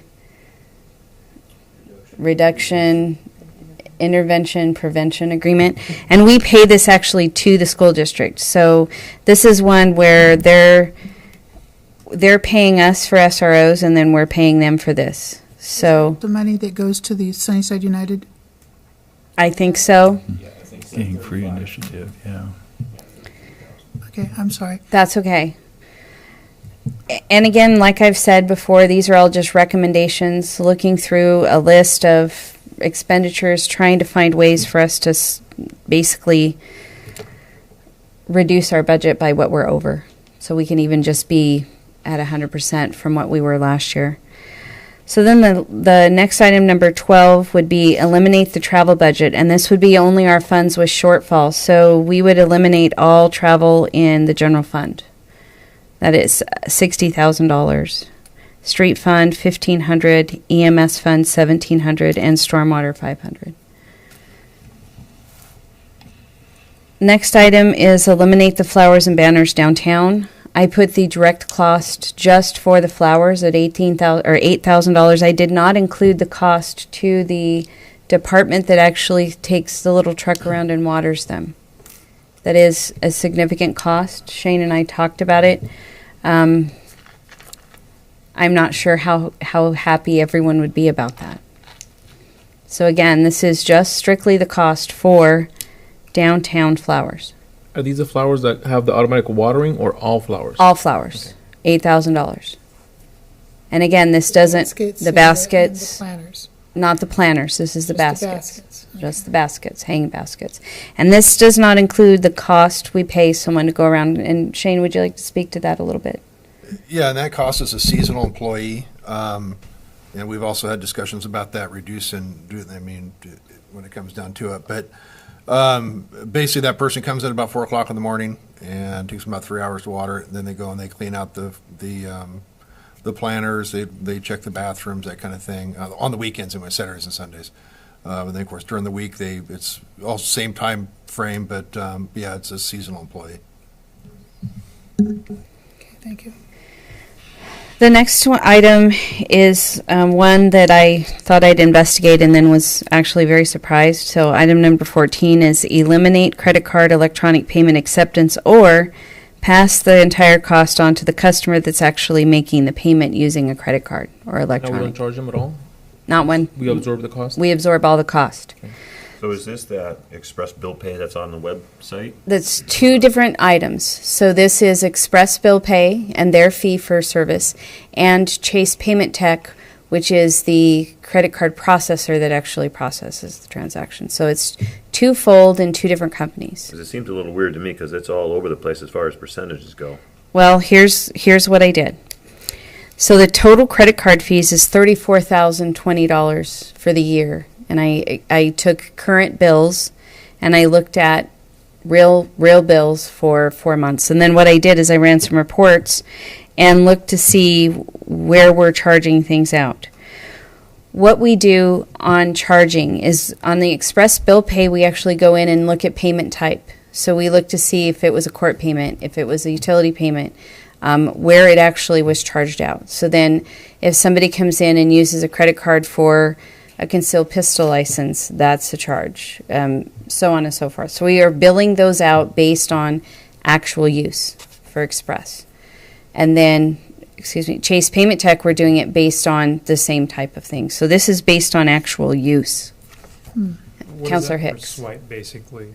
I mean, most gas stations charge you 50 cents to use your credit card. I don't know what it is per swipe, honestly. So just recently, pay the county for property taxes. I think it's like 2.75% or 3% of the total cost. So if you pay $1,000, then that's $30 right there. And I totally agree with that. I agree that we can pass this on to the consumer, but we have not in the past. We've never passed it on to them. And quite frankly, before we were looking at cost allocation, we billed all of this to the water sewer funds. They paid for it. There's many places where people just sort of expect to pay that extra. I mean, you do even at the ATM machine if you're not using your own. You pay Agree. a little extra fee. So that might be, And we could investigate, and I have talked to Express. They have the means to charge the customer. We just need to implement it. The only problem is we need to make sure we're capturing all the costs, because there are additional costs through Chase Payment Tech, which is the company that actually processes the money. Express is a third-party intermediary where they are the hub, and then it goes to Chase Payment Tech for actual process and remittance to us. and you said there was something in the neighborhood of 34,000? It is $34,020 for total credit card for Express and Chase Payment Tech. That's so far in 2018. No, that is extrapolating it through the whole year. So I took 9 months of expenditures and then figured it out for the rest of the year. And it's pretty consistent. Our bill is pretty much the same every month. Because I can't imagine that it's going to add a huge amount to somebody's average utilities bill. What I think it would do, and this is what I see, it would actually fairly allocate the cost to the person swiping with a credit card. And it would not penalize the person that pays in cash or pays by check. Because right now, those individuals are bearing the cost of the credit card fees because it's in our rates. We have to charge a higher rate because it's in our expenditures. Because half the companies, when I pay my bills and I pay them online, there is a convenience fee to do that with my debit card online. And So- the $34,000 is the pure cost of those two services that is our bills. This does not count that every morning the utility billing clerk has to upload those to our system, download them. When we go to pay those bills, they have to be allocated. Delilah has to do cost allocations to make sure that we're charging the correct amounts. There is so many other pieces to this that we are really only looking at. 34,000 is just those pure invoices for those two companies. We're not talking staff time. We're not talking any of the other things that deal with this. And we really honestly, for reconciliation for our bank account, the credit card thing, we have a system where we do it now that's very good, and Delilah has a lot of she does a very good job with it, but that literally adds a full day to your bank reconciliation every day, every month, just for the finance department. So is that something that council needs to approve as far as the percentage? Because, I mean, it's like Mr. Borsman said, it's a convenience fee that obviously us credit card users expect to pay most places already. So, I mean, to me, it's like just one more place that you have to basically pay that fee. Pay for your own service, pay for the service you want to provide. Yeah. And so what would need to happen is if this is one item that you want to say, yes, Elizabeth, to go for it, do this. What I'll do is when I look at our charges for goods and services, I'll bring that forward, and then it'll be a part of our updating our code and applying new services. That almost seems like just a no-brainer. Right. Question for you, Elizabeth. Obviously, these are all budget expenditure reduction options. So are these all department heads generated, or are these some ideas you came up with? These are me. Okay, so This is all me. And I'm going to tell you, this is all me, and I knew I was going to sit here and have to have my fellow department heads sitting next to me. I've discussed it with them. No one was happy. I'm not, And I'm sure going to that's the tell you, case. it didn't make me happy to do this either. What doesn't make me happy about it is when I give you the summary down below, and in the general fund, if we do all of this, and I'll really be honest with you, it kind of gives me chills to have to do all of this, We're because I still don't negative. think it's 8,000 not. some. We're if you turn the page back and you look at the 2019 proposed budget changes, and it's the timestamp on it is 16.37.44. So it's 4,000 difference still negative. We're still negative. Yeah. I'm at, well, that's the revenue side. Look at the expenditure side. I'm the difference of 729,133. In my general fund, if I did every single one of these suggestions, 707. 650,000. I'm still. General fund, yes. Yeah, I'm still under. Yeah. And I don't want to do these changes. So we need to find I a way want to generate just, another $800,000 is what you're saying. If we don't want to make any cuts. if you don't make any cuts. And remember, I already have the revenues with all the proposed increases in there. So Already I'm a little overfunded, yeah. confused on this, and maybe you spent a fair amount of time in the last time when I wasn't able to be here in explaining this, but how is it that we're coming up with ways to generate more revenue with the transportation benefit district, et cetera? And so that's an extra, what did we say, $600,000 that we can possibly come in? How is it- 240,000. Well, I'm talking about everything together. We have, what was that total on that? Everything together that you came up with that we could possibly generate for next year, was that? Do you have that number, Delilah?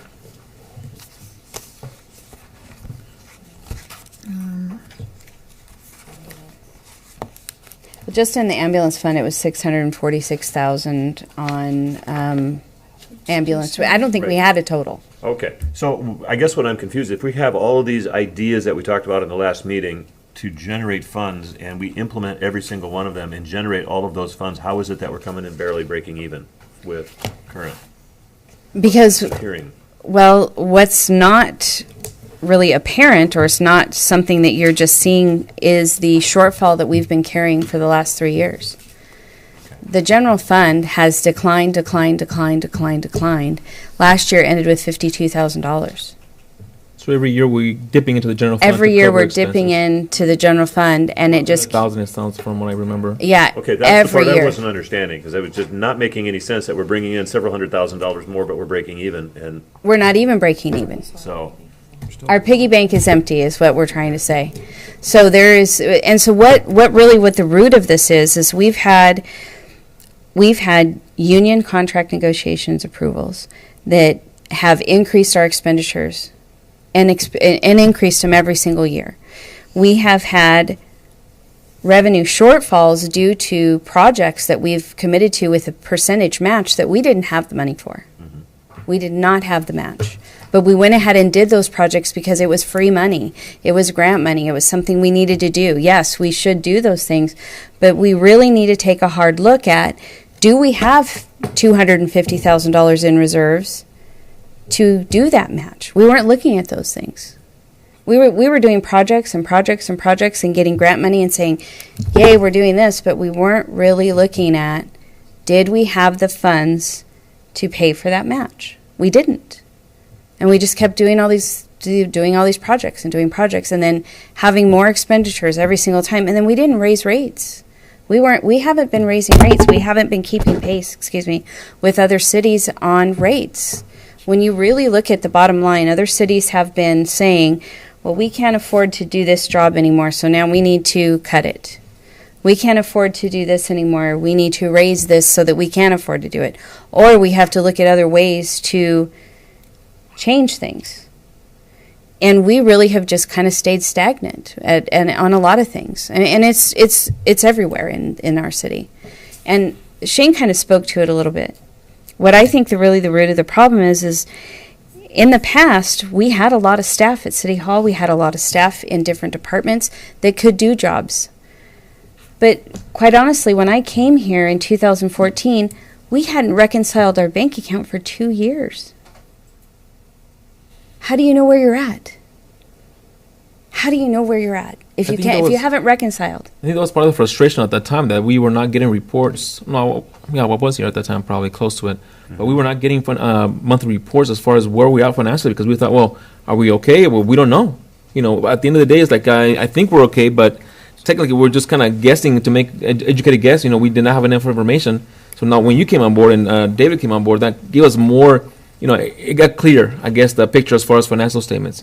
And now it's getting a lot more clear because we're seeing exactly where we're at, all the different funds, and obviously it's not pretty at all. No. And I think that we've had multiple audit findings. We've had multiple things in multiple areas that have caused problems that we aren't really seeing until we really start looking at our where we're at currently, right now. I mean, just going back, like I said, we didn't file our annual report correctly for 11 and 12. We had to take a pass on that. I came on board, started trying to get things going, and I filed 2 annual reports back to back in 2015. I filed the 13 and the 14 annual reports within 2 weeks of each other. So Elizabeth, excuse me, based on these proposed, where would that leave our general fund? Because also we want to have enough funds to make payroll. And I know at one point we talked about having, I think, $250,000 or $500,000 as a means to make sure that we do payroll on a timely basis, I guess. So based on this, where does the general fund stand? I mean, where will it stand based on all these proposed cuts? Well, like I said, if you look at the one page that shows basically general fund is at $729,000 in expenditures, and these cuts are $650,000 in cuts. So still be in a negative. Still being a negative. So how much will we need more in order to be at a somewhat safe level to make sure that everybody gets paid on time and the general fund stays, I guess, somewhat solvent throughout the year without having to dip negative? You think about 200,000 at least? Because what's payroll on a monthly basis? $1 million? Yeah, right. It depends. It fluctuates because obviously you have different benefits that come out of different checks, but yeah, about that. So what would you say is a number that you would be comfortable having in general fund to say, 2019, we're not going to be obviously swimming in money, but we're going to be able to make ends meet and still be at a level that we are comfortable, finance-wise comfortable, obviously operating?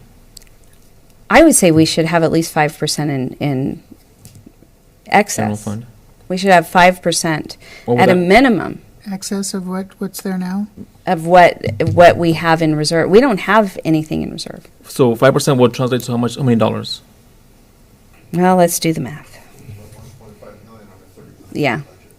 So that's where you would prefer to be at. But if we were to be, because we're not going to get that next year. So here's the things that we can do. So we could do some things, and this is probably what we really need to look at. We probably need to do some interfund loans from the water or sewer funds and get our general fund whole and have some excess, and then really start looking at where we can make cuts. So I'm not a big fan of those interfund loans because we're just kicking the can down the road right now. And I agree. So there's no need to kick the can down the road if we could address a small percentage of it this year and a little bit next year, because obviously there'd be interest charges for those interfund loans. It's going to stay in the city anyways, but I don't see why we want to kick the can down the road if we could just try to address it, in small increments the next Right. 3 to 4 years, because kicking the can down the road, that does not make sense to me. I mean, if you say we need, I'm thinking 500,000. I'm not sure it might be too small. General fund. This is what we need to be at. Guess what? We need to cut an additional this many dollars. Department heads, this is your percentage. Let me know what you need to cut. Put it back on them, because obviously their department is going to be part of this solution also. It's not just you saying, I think this is the best course of action, and at the end, nobody's going to be happy. And I don't think any of this is the best course of action. I know I don't. And I'm just telling you, I just went down line item by line item and looked at. And I'll be really honest, when I went to non-represented employees, I ran a list in payroll and I did it by seniority. And I'll tell you, the two people that are on here, they are two above me. And guess who's next? Me. I'm the next person that would be on this list to be cut. So if we were to say 5% reduction across the board, how much would that put in the general fund? I'd have to do that math. I couldn't tell you exactly. But here's the thing. So I guess the biggest thing that I'm looking for tonight is your direction on, are we a yes or a no on any of these items? Are they things that you just say stand out right now? Yes, just go out, Elizabeth, and figure this out. What I'd like a chance to do is, if you tell me, go find some more revenues. I have ways to find some more revenues, but it may not be significant. There are things that we charge for that are kind of, our NSF fee is $20. I think the max 25 anyways, isn't it, for state of Washington? I'm not sure, but maybe we should collect that 25, extra $5 because we get a lot of them every month. I just researched that not too long ago. I think it's 25 the max for the state of Washington. So here's the other thing, though. Do I need to renegotiate our banking services contract? Where can I look for other things? And I think there's things out there. The sad thing is that it takes so much time to do all of that, to look at it. And if you tell every department head, go find 5%, I'm sure the department's heads here will say, let's go find it. That may be indeed what we need to do. Because obviously there's a huge gap here. Mm-hmm. And these suggestions that you've put before us, they're tough. Especially some of those in the upper thing. Maybe they do need just have to bite the bullet and do them. But can we find more revenues in addition to the ones that we talked about at our last meeting when we talked about revenues? We're going to be raising some things, which I think we're going to, as somebody said, bite the bullet and just take and go for as maximum as we can do, which would mean we would be basically going up about almost $20, not quite $20, but to our residents. But these other things, I think if we can renegotiate here, if we can get a little more there, and if the department heads could maybe just take one more look at what they have in their different departments and say, it's tough, but sometimes where you guys could find it. Is 5% reasonable, Elizabeth, or not really? In our current situation, we can shoot for it.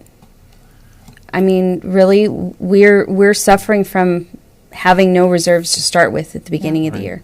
If we had something to start with, we'd at least have something to look forward with. And if we've always had that $400,000 that's sat in the contingency fund. The sad thing is it rolls into the general fund, and we still were only left with $52,000. So borrowing out of it, basically. Not really borrowing out of it, but it does roll up into the general fund, and it's a part of its fund. And it's still $50,000. Yeah. Still. And I don't know, is any other thoughts down here at the other end? Well, it's just as I'm looking at it, there is some stuff that's easier than others, obviously, but the easier stuff, and I say easier, not easy, the easier stuff is stuff that doesn't really bring us in a ton of savings. The whole pool and community center thing, okay, that's not that difficult. Travel budget, okay. The credit card, if we charge that back, but we're still talking less than $100,000 in savings on this one, and we need to go a long ways further than that. As you look at this, And I know you didn't do this on purpose, it's just that this is kind of the way it all spelled out, but half of this reduction is on the back of the police department. And so, that's a lot for one department to bear. Now, maybe that's the most logical thing for us to do, but that sure seems an awful lot and a big hit on our police department, and I don't know that I want to reduce our police coverage that much. I kind of enjoy being able to take a walk in the evening, and know that I probably won't get shot, and if I do call a police officer, they'll be there in a minute. And so, yeah, this is going to be tough. I mean, we've got the low-hanging fruit, as we've said, and we can do that, but we're going to have to be looking at, like they said, we're going to have to figure out a 5% reduction somewhere in each department in order to make this work, and that's going to be a brutal challenge. But Well- on the other hand, maybe if they're taking a look, they see what the proposal is here, if they get a chance to go back and say, okay, maybe there's some other places we're not even seeing. There'll be a 5% on top of this already, because obviously this is already just breaking even. Or not even breaking even, we're still in the This isn't negative. breaking even. So that means obviously, like Mr. Bruno said, obviously it's gonna be this plus 5% for the PD, for example, and obviously everybody else, so Each department. we would have to definitely, take a hard look. And personally, I think if there were, I was asked as a department head, find 5%, there's gonna be places that obviously that I believe, I won't speak for anybody else, but I believe that there might be something more creative I could do versus the city manager saying, this is what we're gonna cut type of thing, so. Well, and Here so far, not any police officers being cut. The lead task force, which is not in town, receptionist is not on the road, administrator's not on the road, commander's not on the road, SROs are in the school. None of that will take away from patrol division. And I think we still have a crime analysis to you, don't we? We do. I guess what I'm kind of getting, how much of this is wants and how much of it's needs? We're kind of down to what we really have to have, and if we don't really have to have it, then do we cut it? We're broke. We've got to start finding areas. And I mean, we could entertain a salary freeze in 2019. We'd have to see if the unions would agree to it. But obviously, my worksheet from before, one of our biggest costs to the city at 10.6 million is salaries. I'm not a big fan of salary freeze, mainly because obviously cost of living is going to go up no matter what, and obviously staff needs to be able to, live within their means. But at the end of the day, we even though we do pay a little bit more than other cities from what I've seen so far, I don't think so. most positions are not above it. Very few are above, which is not great to say. Obviously, for some department heads that are, have a lot of work to do because they have reduced staff already. So I'm not a big fan of that part of it. But I am seriously considering just a flat 5% across the board. See where that would put us, and then maybe have the department has put input towards that. That way, they will be obviously providing you with the more ideas versus you just going off seniority or whatever formula you used. Because otherwise, what other options do we have? There's not a whole lot of options.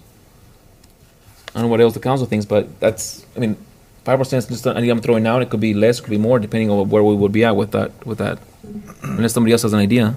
Yes. Now, when we talk about this 5%, you got to remember that's 5% on your operating expenses. That's not 5% on salaries, which is the lion's share of everybody's budget.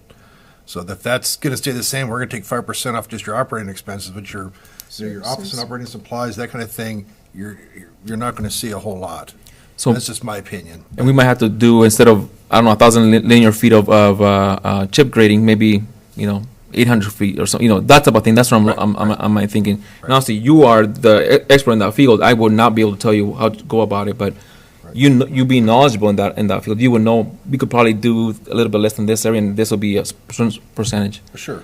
And again, that's something I would say, Elizabeth, let you guys decide, because obviously I wouldn't know where to start. So for revenue generation, essentially what we're looking at as far as options goes is the TBD, which is be a $20 license tab, and then what's essentially going to work out to somewhere in the neighborhood of a $20 additional charge on each person's utility bill. Okay. And the stormwater, also something about the stormwater, right? And that's kind of on your utility bill. And then we've also got, the percentage that we can increase the property tax every year. 1%. The 1%. That goes up every year. And I don't know how everybody else's property went, but my assessment actually went down. Mine went up. Mine went up. Mine went down, and I was My little- really shocked. Oh, Mine wow. went up a lot. Where's I your even pool? painted my house. Mine went up Where's quite your a bit. pool? We got the That's ambulance where I fund screwed too up, yet. painted my house. But seriously, with if we put in the, because the the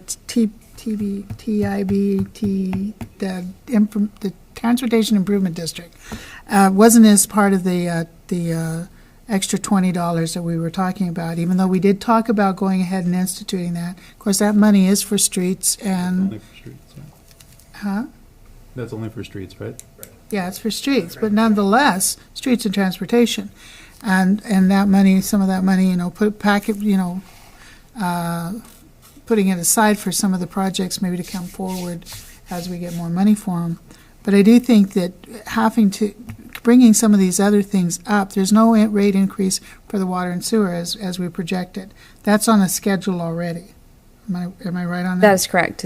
We had a 5-year schedule. It sunsetted in 18. So 19, there is no rate increase to water and sewer. Okay, but we'll be moving ahead, But we can look at that, but we right? could look at that. You can increase that rate, yes.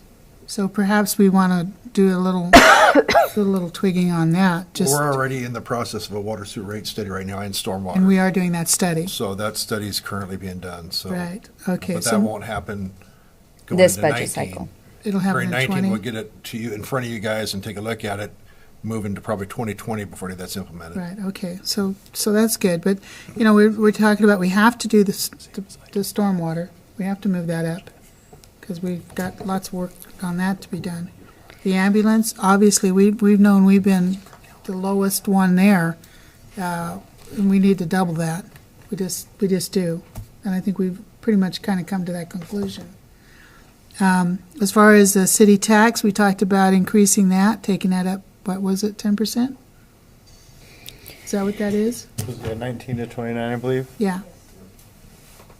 And then with the state tax, do we get to do anything with that? How come we can't do something with that? We don't get any of it. Because we don't get any of that, that's right.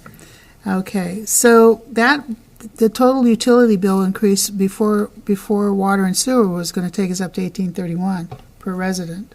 And that does not include a garbage rate increase, which That is doesn't include the contractual and will be found out this month when the CPI comes out for Seattle. Right, so that would be something we'll know later on during the budgeting season. Correct. We should know that November sometime. That doesn't include the ambulance fee either, No, does it? it does. Does it? Yeah, the only one that's hanging out there is the garbage rate. Okay. And we're just waiting for that information.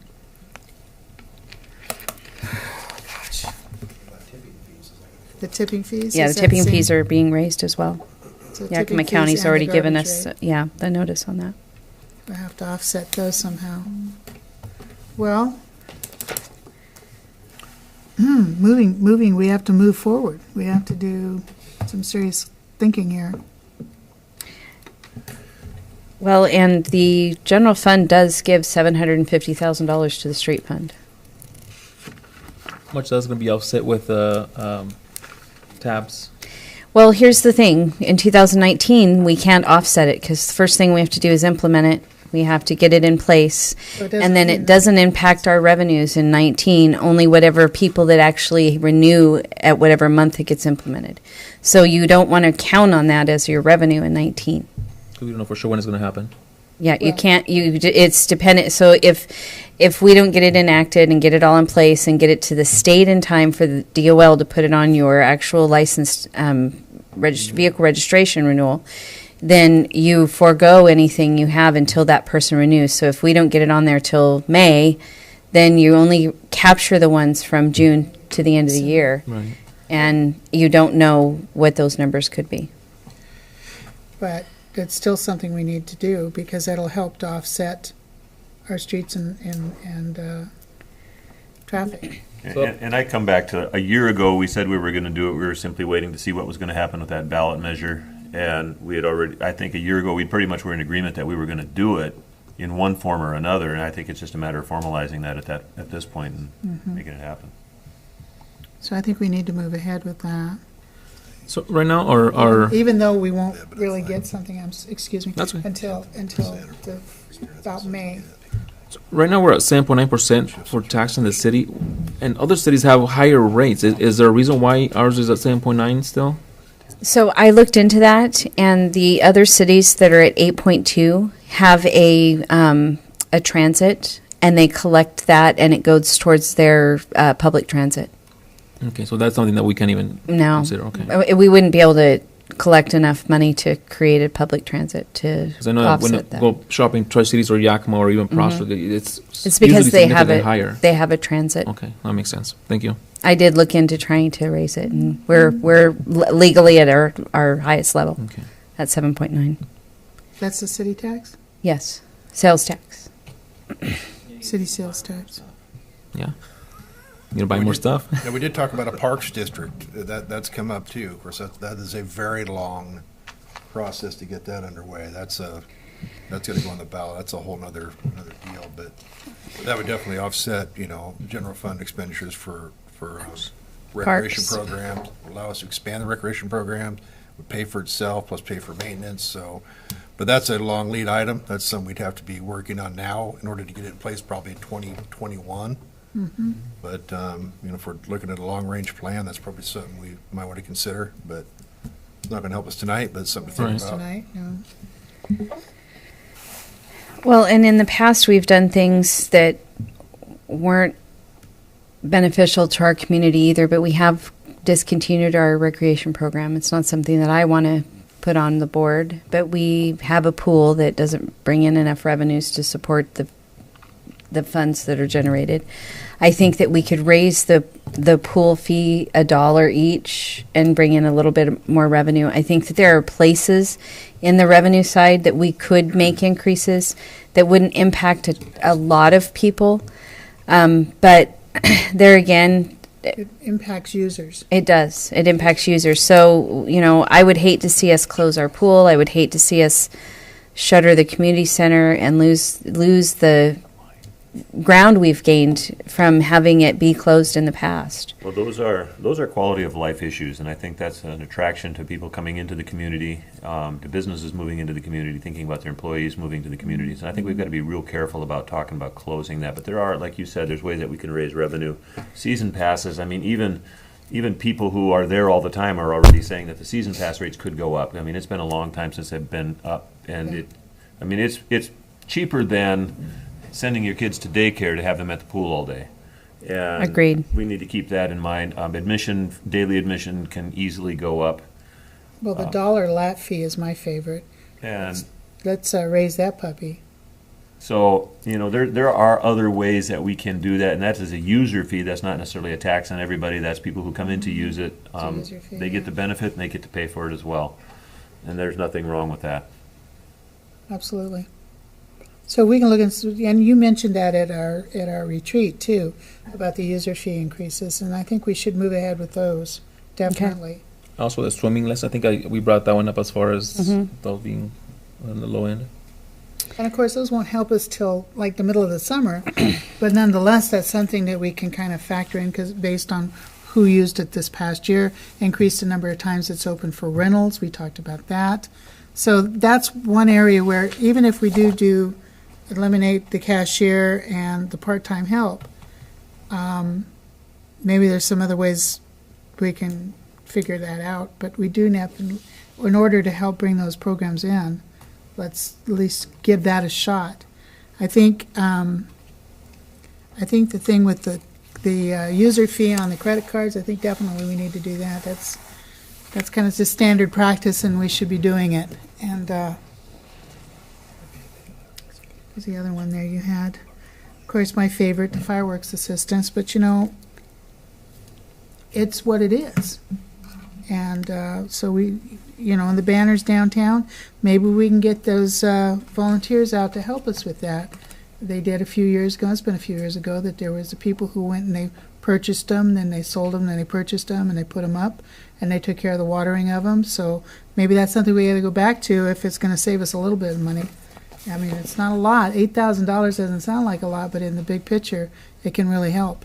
It can really help. So I think there's some things there, but I think we could move ahead. I don't know. You guys have to kind of come in there on the argument too. Is move ahead with the things that we have here, but go back to the department heads and say, see if you can't find a few more areas where we could do a little just a little whittling away. Does that seem like Does 5% sound reasonable to you guys as far as? at least maybe 4%, but 5%, I don't know if you guys can do that, but certainly look towards that. I think if we could get what was it, the salary freeze you talked about?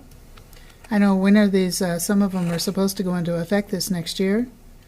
Perhaps we can, if we can talk to everybody and say, hey, look, give us a year to kind of get this figured out and put a freeze on that. Myself personally, I would forego a COLA if I knew that we could keep people. Keep people. That's what's hurting my department right now. Like I said, on Monday, And that could be a big Monday enough thing. I was at the point where it was me and one other person in the finance department. I literally sometimes can't do my own job because I have too many other things on my plate trying to do other people's jobs. And we all support each other. If Shane needs something, he says, hey, Elizabeth, I don't have anybody over here. Can they come over to your side and take payments? And we share. We constantly reach out to each other to take on things that maybe isn't what I'm supposed to be doing, but it's something that needs to be done to get done. Well, just out of curiosity then, if we do a salary freeze and we can get the bargaining units to kind of come alongside us, is there enough money there to make certain we don't have to maybe eliminate personnel? Or maybe as many personnel? We can run the numbers. We have all the worksheets built. We can run the numbers and see what that we're seem talking like- about. Do that and see where we are, because that might be an alternative, you know. Cutting people is always something hard. that I don't like to do. You know, that should be the last resource or recourse that we would have. I don't really like that, you know. If we can make significant savings by just freezing salaries, because like I said, we've got some contracts that are coming into effect this They're next going to year, be huge. and there's some pretty significant increases in them. Are they going to be willing to do that? It's going to be kind of. It's tough, but if we, under the circumstances, with the idea, trying to work hand in hand with the different departments to maybe there are some places where, like you were talking there in the one case of combining payroll and a permit tech, are there other places where that might be possible? Maybe even in the police department, are there places there where maybe there's a person who's working in one area that maybe could, go halvesies with another person in that same, in a different department? I know it would have to be kind of negotiated out, I'm sure, but maybe that would be another way to keep that person on if we could do some cost sharing like that. When would you know? Sorry. Go ahead. When would you know if the unions are agreeable to a pay freeze? It would take months. It could be until next year. From what obviously the experience I've It took us that had, long to come to a just conclusion. just to talk to unions, and agree on something, it's like pulling teeth. So I'm not too, I guess, favorable of going that route, because our experience has been at least a couple of them, and I won't say all of them, but they're not very friendly to anything that Receptive. takes away from them. Well, and then the other thing that starts to happen with that is if we don't get all the unions agreeing, then we end up with the same issue we came to you with last year, where we have compression. Yes. We currently have some people at departments that make more than their supervisor because of the incentives, because of the maximum, they're at the very top of their scale, and then they have all of these incentives, and so we already have compression. Yeah. I don't know what haven't dealt with this in many years. The last time I dealt with a salary freeze was in Grandview, and that was in 2008. So it's been several years since I've even entertained this as a person working for a city, and I haven't entertained it in Sunnyside, which has twice as many unions as they had in Grandview. So I don't know. My concern with that also is obviously that we, for a long time, non-union employees, we just left them without a raise. Finally, was it last year? Last year was the first raise, yes. We finally got them caught up a little bit, and now we're talking about obviously not increasing again. So I don't like it. It's just. It's tough, And what we're doing here tonight too is throwing out ideas and tossing things back and forth. We're not making any hard decisions tonight, but still, we're kind of desperately looking for solutions to a problem that we have before us. And yeah, So- Some hodgepodge of all of it together is gonna be our solution, I think. Could I ask if we could just go down number one and get a yes or no? I say yes to all of them, the Consensus? ones that you have in here. It's gonna be it's gonna be this and then some. It's not just gonna be this. So to me, everything you have in here is a go for me. I mean, obviously, nobody's gonna be happy at the end of the day, and some less than others. But to me, these are all reasonable. I would say go for all these. Second that. What I would like to see is pull out of the task force like you have here, but put that person, I know it probably actually cost us a little more, but actually put that person, add one person to the patrol or detectives to, But that's not any of the areas where they're well, currently. he's got the task force. I still say we pull Yeah, out, but maybe. pull out of the maybe- task force, Maybe you're keep that officer, put somebody in detectives, add one person to detectives so we can work narcotics in town more. But then we will still have to find We still have to- 119,000. Yeah, we still gotta find I know. 119,000. Puts in the same boat. Eliminate It doesn't eliminate change the, anything by just eliminate moving the them crime around. analysis. So yeah. again, at this point, we have a couple people who agree with all of these. So unless everybody else disagrees, I think we got to move forward with this and find some other options on top of this one. On top of this. On yeah. top of these, yeah. On top of them finding 5%. I'm in agreement with that. I mean, we certainly need to go ahead and find some more areas where we can make some adjustments. But I would certainly think that we need to take these first 15 steps. It's not pretty, but I think it's there. Right now, that's what we need to do. Plus to increase those revenues on the other side. Can I add something to this real quick? On those first 15 steps, the majority of that, like was mentioned before, is the PD. The police department brings in over $1 million a year in revenue. There are times we're up to 1.584 million a year. There are times that we're as low as maybe $1 million a year. The fact is that we do bring it in. That pays, what you have here is about $391,000 in salaries for the PD. And we more than cover that. We can assign that to our jail revenues and the contracts that we currently have and retain every one of our people. We pay for them annually. And for us to take such a significant hit is unacceptable. This is something that we pay for on our own. We don't collect money, it generates it. And so out of that 390,000 or out of that million or 1.3, 1.4 million, whatever we make on an annual basis, needs to be considered as a source of income to keep and retain people at the police department. So Elizabeth, we already counting all the revenues, correct? That are generated to the jail and fines and court fees that we keep and everything else. Are those already accounted for? Yes. Okay. So at this point, we already accounted all these revenues, but we still got these expenses, and these expenses are not going to go away even if we keep those revenues. So thank you for that input. At the end of the day, these expenses are still going to be here. So we got to find cuts, and yes, it's a big hit for the PD, but guess what? There's going to be more than likely because this is not enough to get us even to break even. And what we're, and to piggyback on that with our audit that we just went through, there has the PD budgets. There's been several budgets that have been over significantly. Even with the revenues that they're bringing in, they're still over significantly. So we have to take that into account as well. Understanding that there are revenues that are coming in, but there are still significant expenses going out, causing the budget to be out of balance. And I But understand I do that. understand what you're saying, absolutely. Right, and I understand that too, is that some of those raises are out of our control. The majority of those raises are out of our control. So the 8% of the budget that we do control, we show decrease in revenue, decrease in expenditures year after year. So it's not really fair what we're actually seeing here. Obviously the violence that we saw in July and the violence we saw this last week, we had to call out YPD SWAT to come down here and help us out. We had somebody shot in the face the very next day. It's you're on the cusp of 2008, 2009, 2010. You're right there. That's exactly how it began.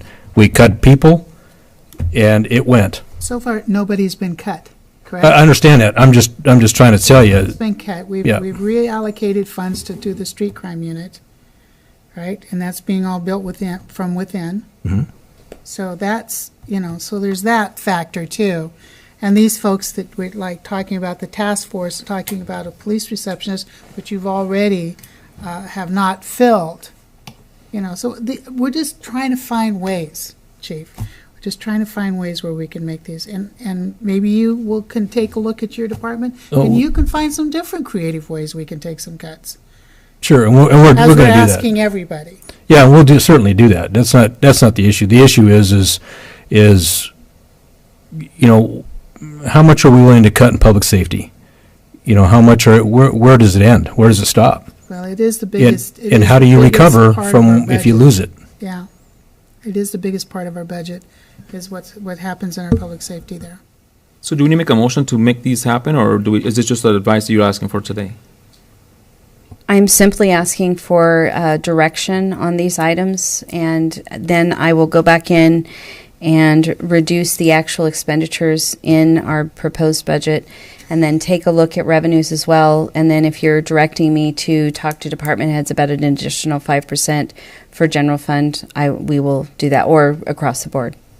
So, not knowing how much 5% is, it could be 4, it could be 3. It depends if it gets us to a level in the general fund that we are comfortable that we can make payroll and pay our bills, basically.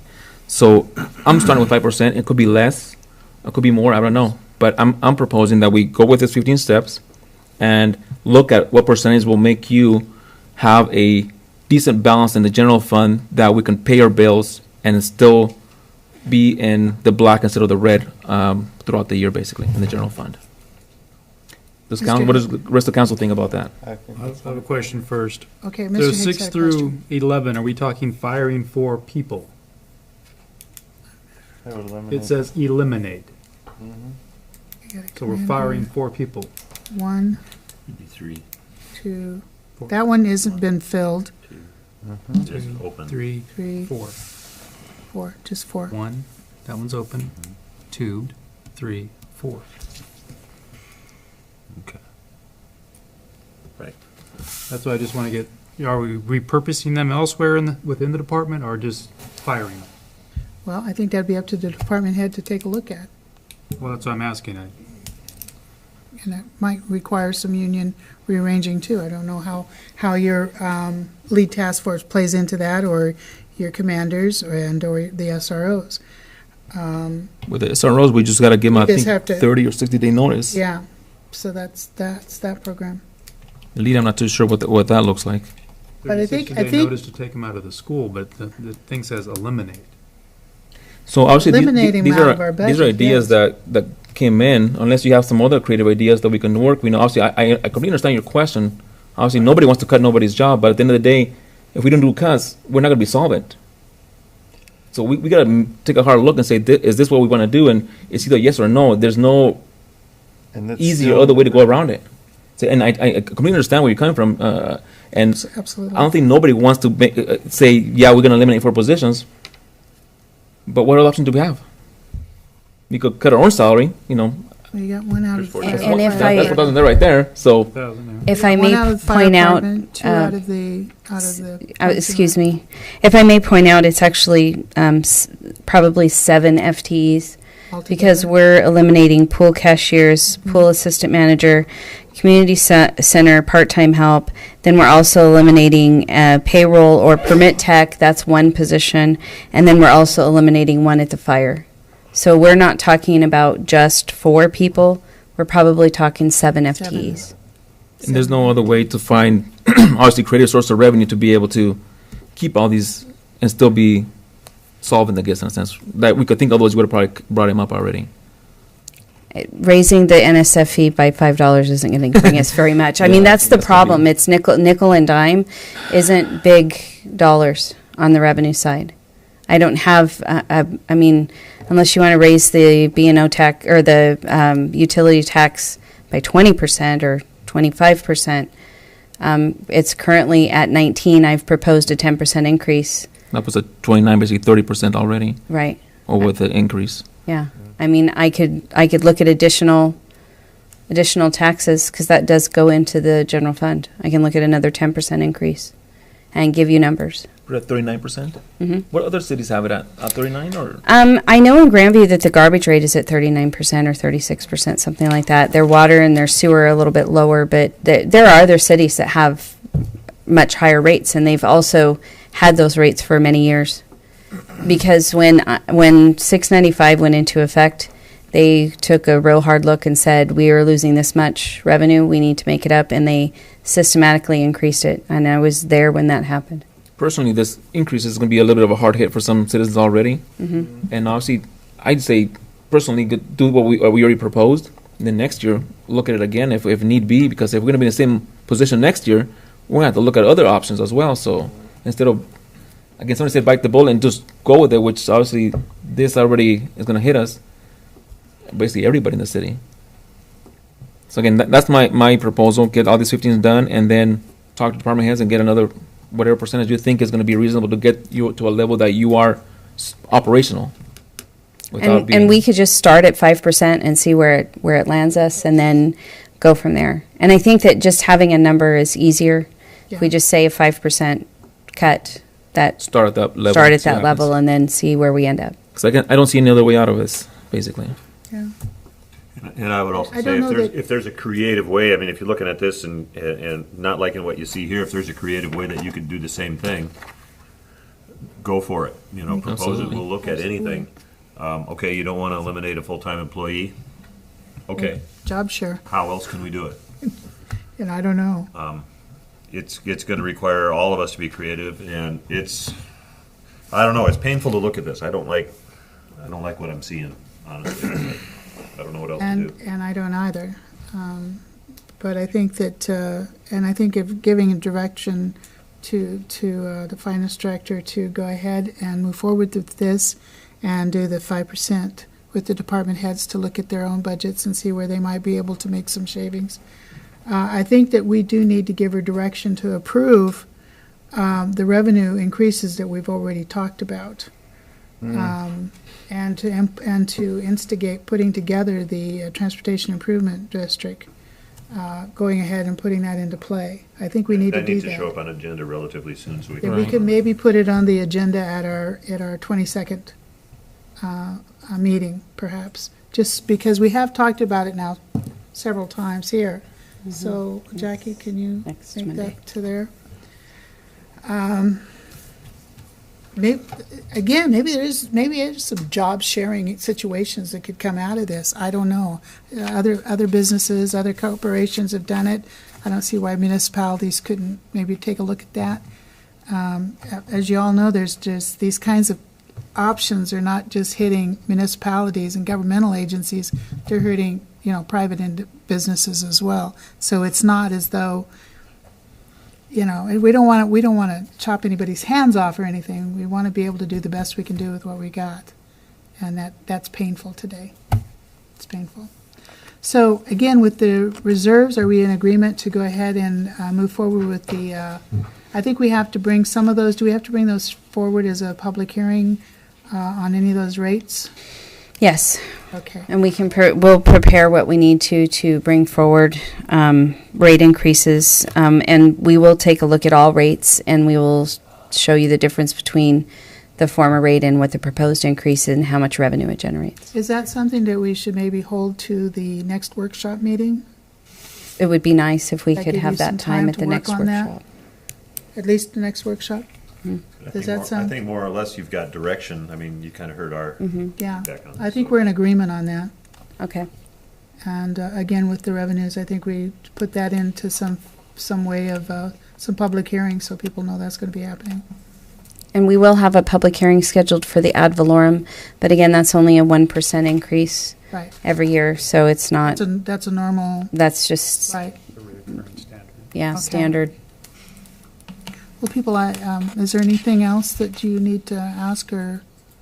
I really appreciate department heads coming to the table and hearing my proposals. They weren't fun for me. They weren't fun to talk about.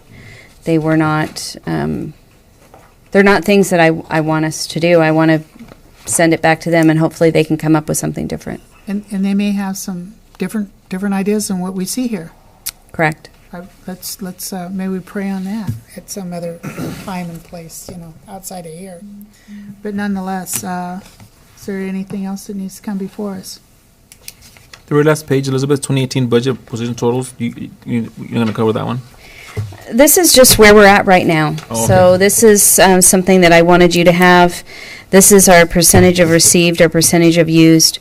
And then this pages behind it, I broke down just the general fund, because a lot of times we want to look at the general fund with a little closer inspection. I wanted you to know that this is the percent left. In the very first report, it's the percent received and the percent used. So it's they're a little reported a little differently. And then pages 1 and 2 that say 2018 budget position, those are just the general fund. So you have an opportunity to look at where we're currently at and where we sit with all of our funds.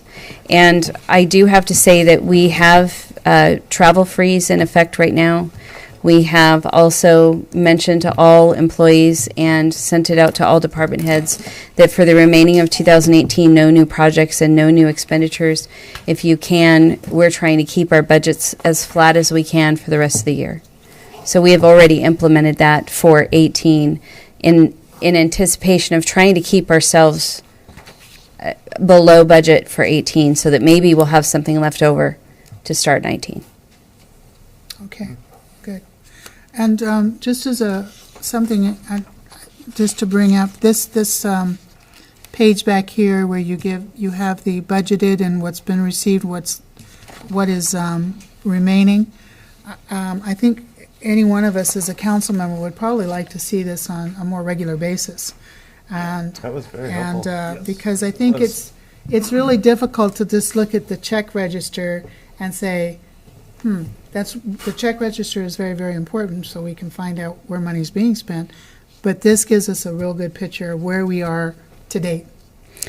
So I would love direction. I think that it would be very beneficial to you and myself to have this provided at the first regular council meeting for the previous month. I think so. And I would like to have that in your packet and for public also. I think we should do. Let's make that happen, that'd be great. Let's make We've it asked happen. questions about these sorts of things, and I think this would give us a lot of information. And I to think work maybe with. we could avoid getting to this position where we are today, if we had a clear picture of what we have. So I think I could entertain a motion to that effect, could I not? Since we are talking budget. I think it's okay. We'll just take the direction. I don't think you need a formal action, Right, but you'll take the we've got direction. the direction in the finance department, and my scribe has it. She's already getting it there. And our Madam Mayor? we have it on 2 different places here. One of the things we do need to remember is there's certain times a year where certain revenues come in. So like property tax revenue Correct. doesn't come in regularly Doesn't every come in single in month. It comes April? in twice a year. Comes in twice a year. So- And it actually comes in May. It's due in April. We receive it in May. Same thing is it's due October. in October. We get it in November. November. So, But those are the kinds of things we need to keep We in need to mind, that keep- there's a big slug that comes in twice a year, but it's not gonna trickle in but every it month. doesn't, yeah, right. Well, let's make it happen that we see this as you said, the month, and then we'll have a quarterly one as well, to kind of keep a picture. Done and done. Done and done. And that, it being in our minutes, I think, is a really good idea, because actually, it's one of the things the auditor suggested we do. And when we set in the auditor's exit meeting, that was one thing that I was animate about moving forward with, so. I think the other folks who were there that were also in agreement with that. Okay, well, if there is nothing further, looking around, make sure, no other questions, no other directions needed, or move the meeting be adjourned without objection. Meeting adjourned.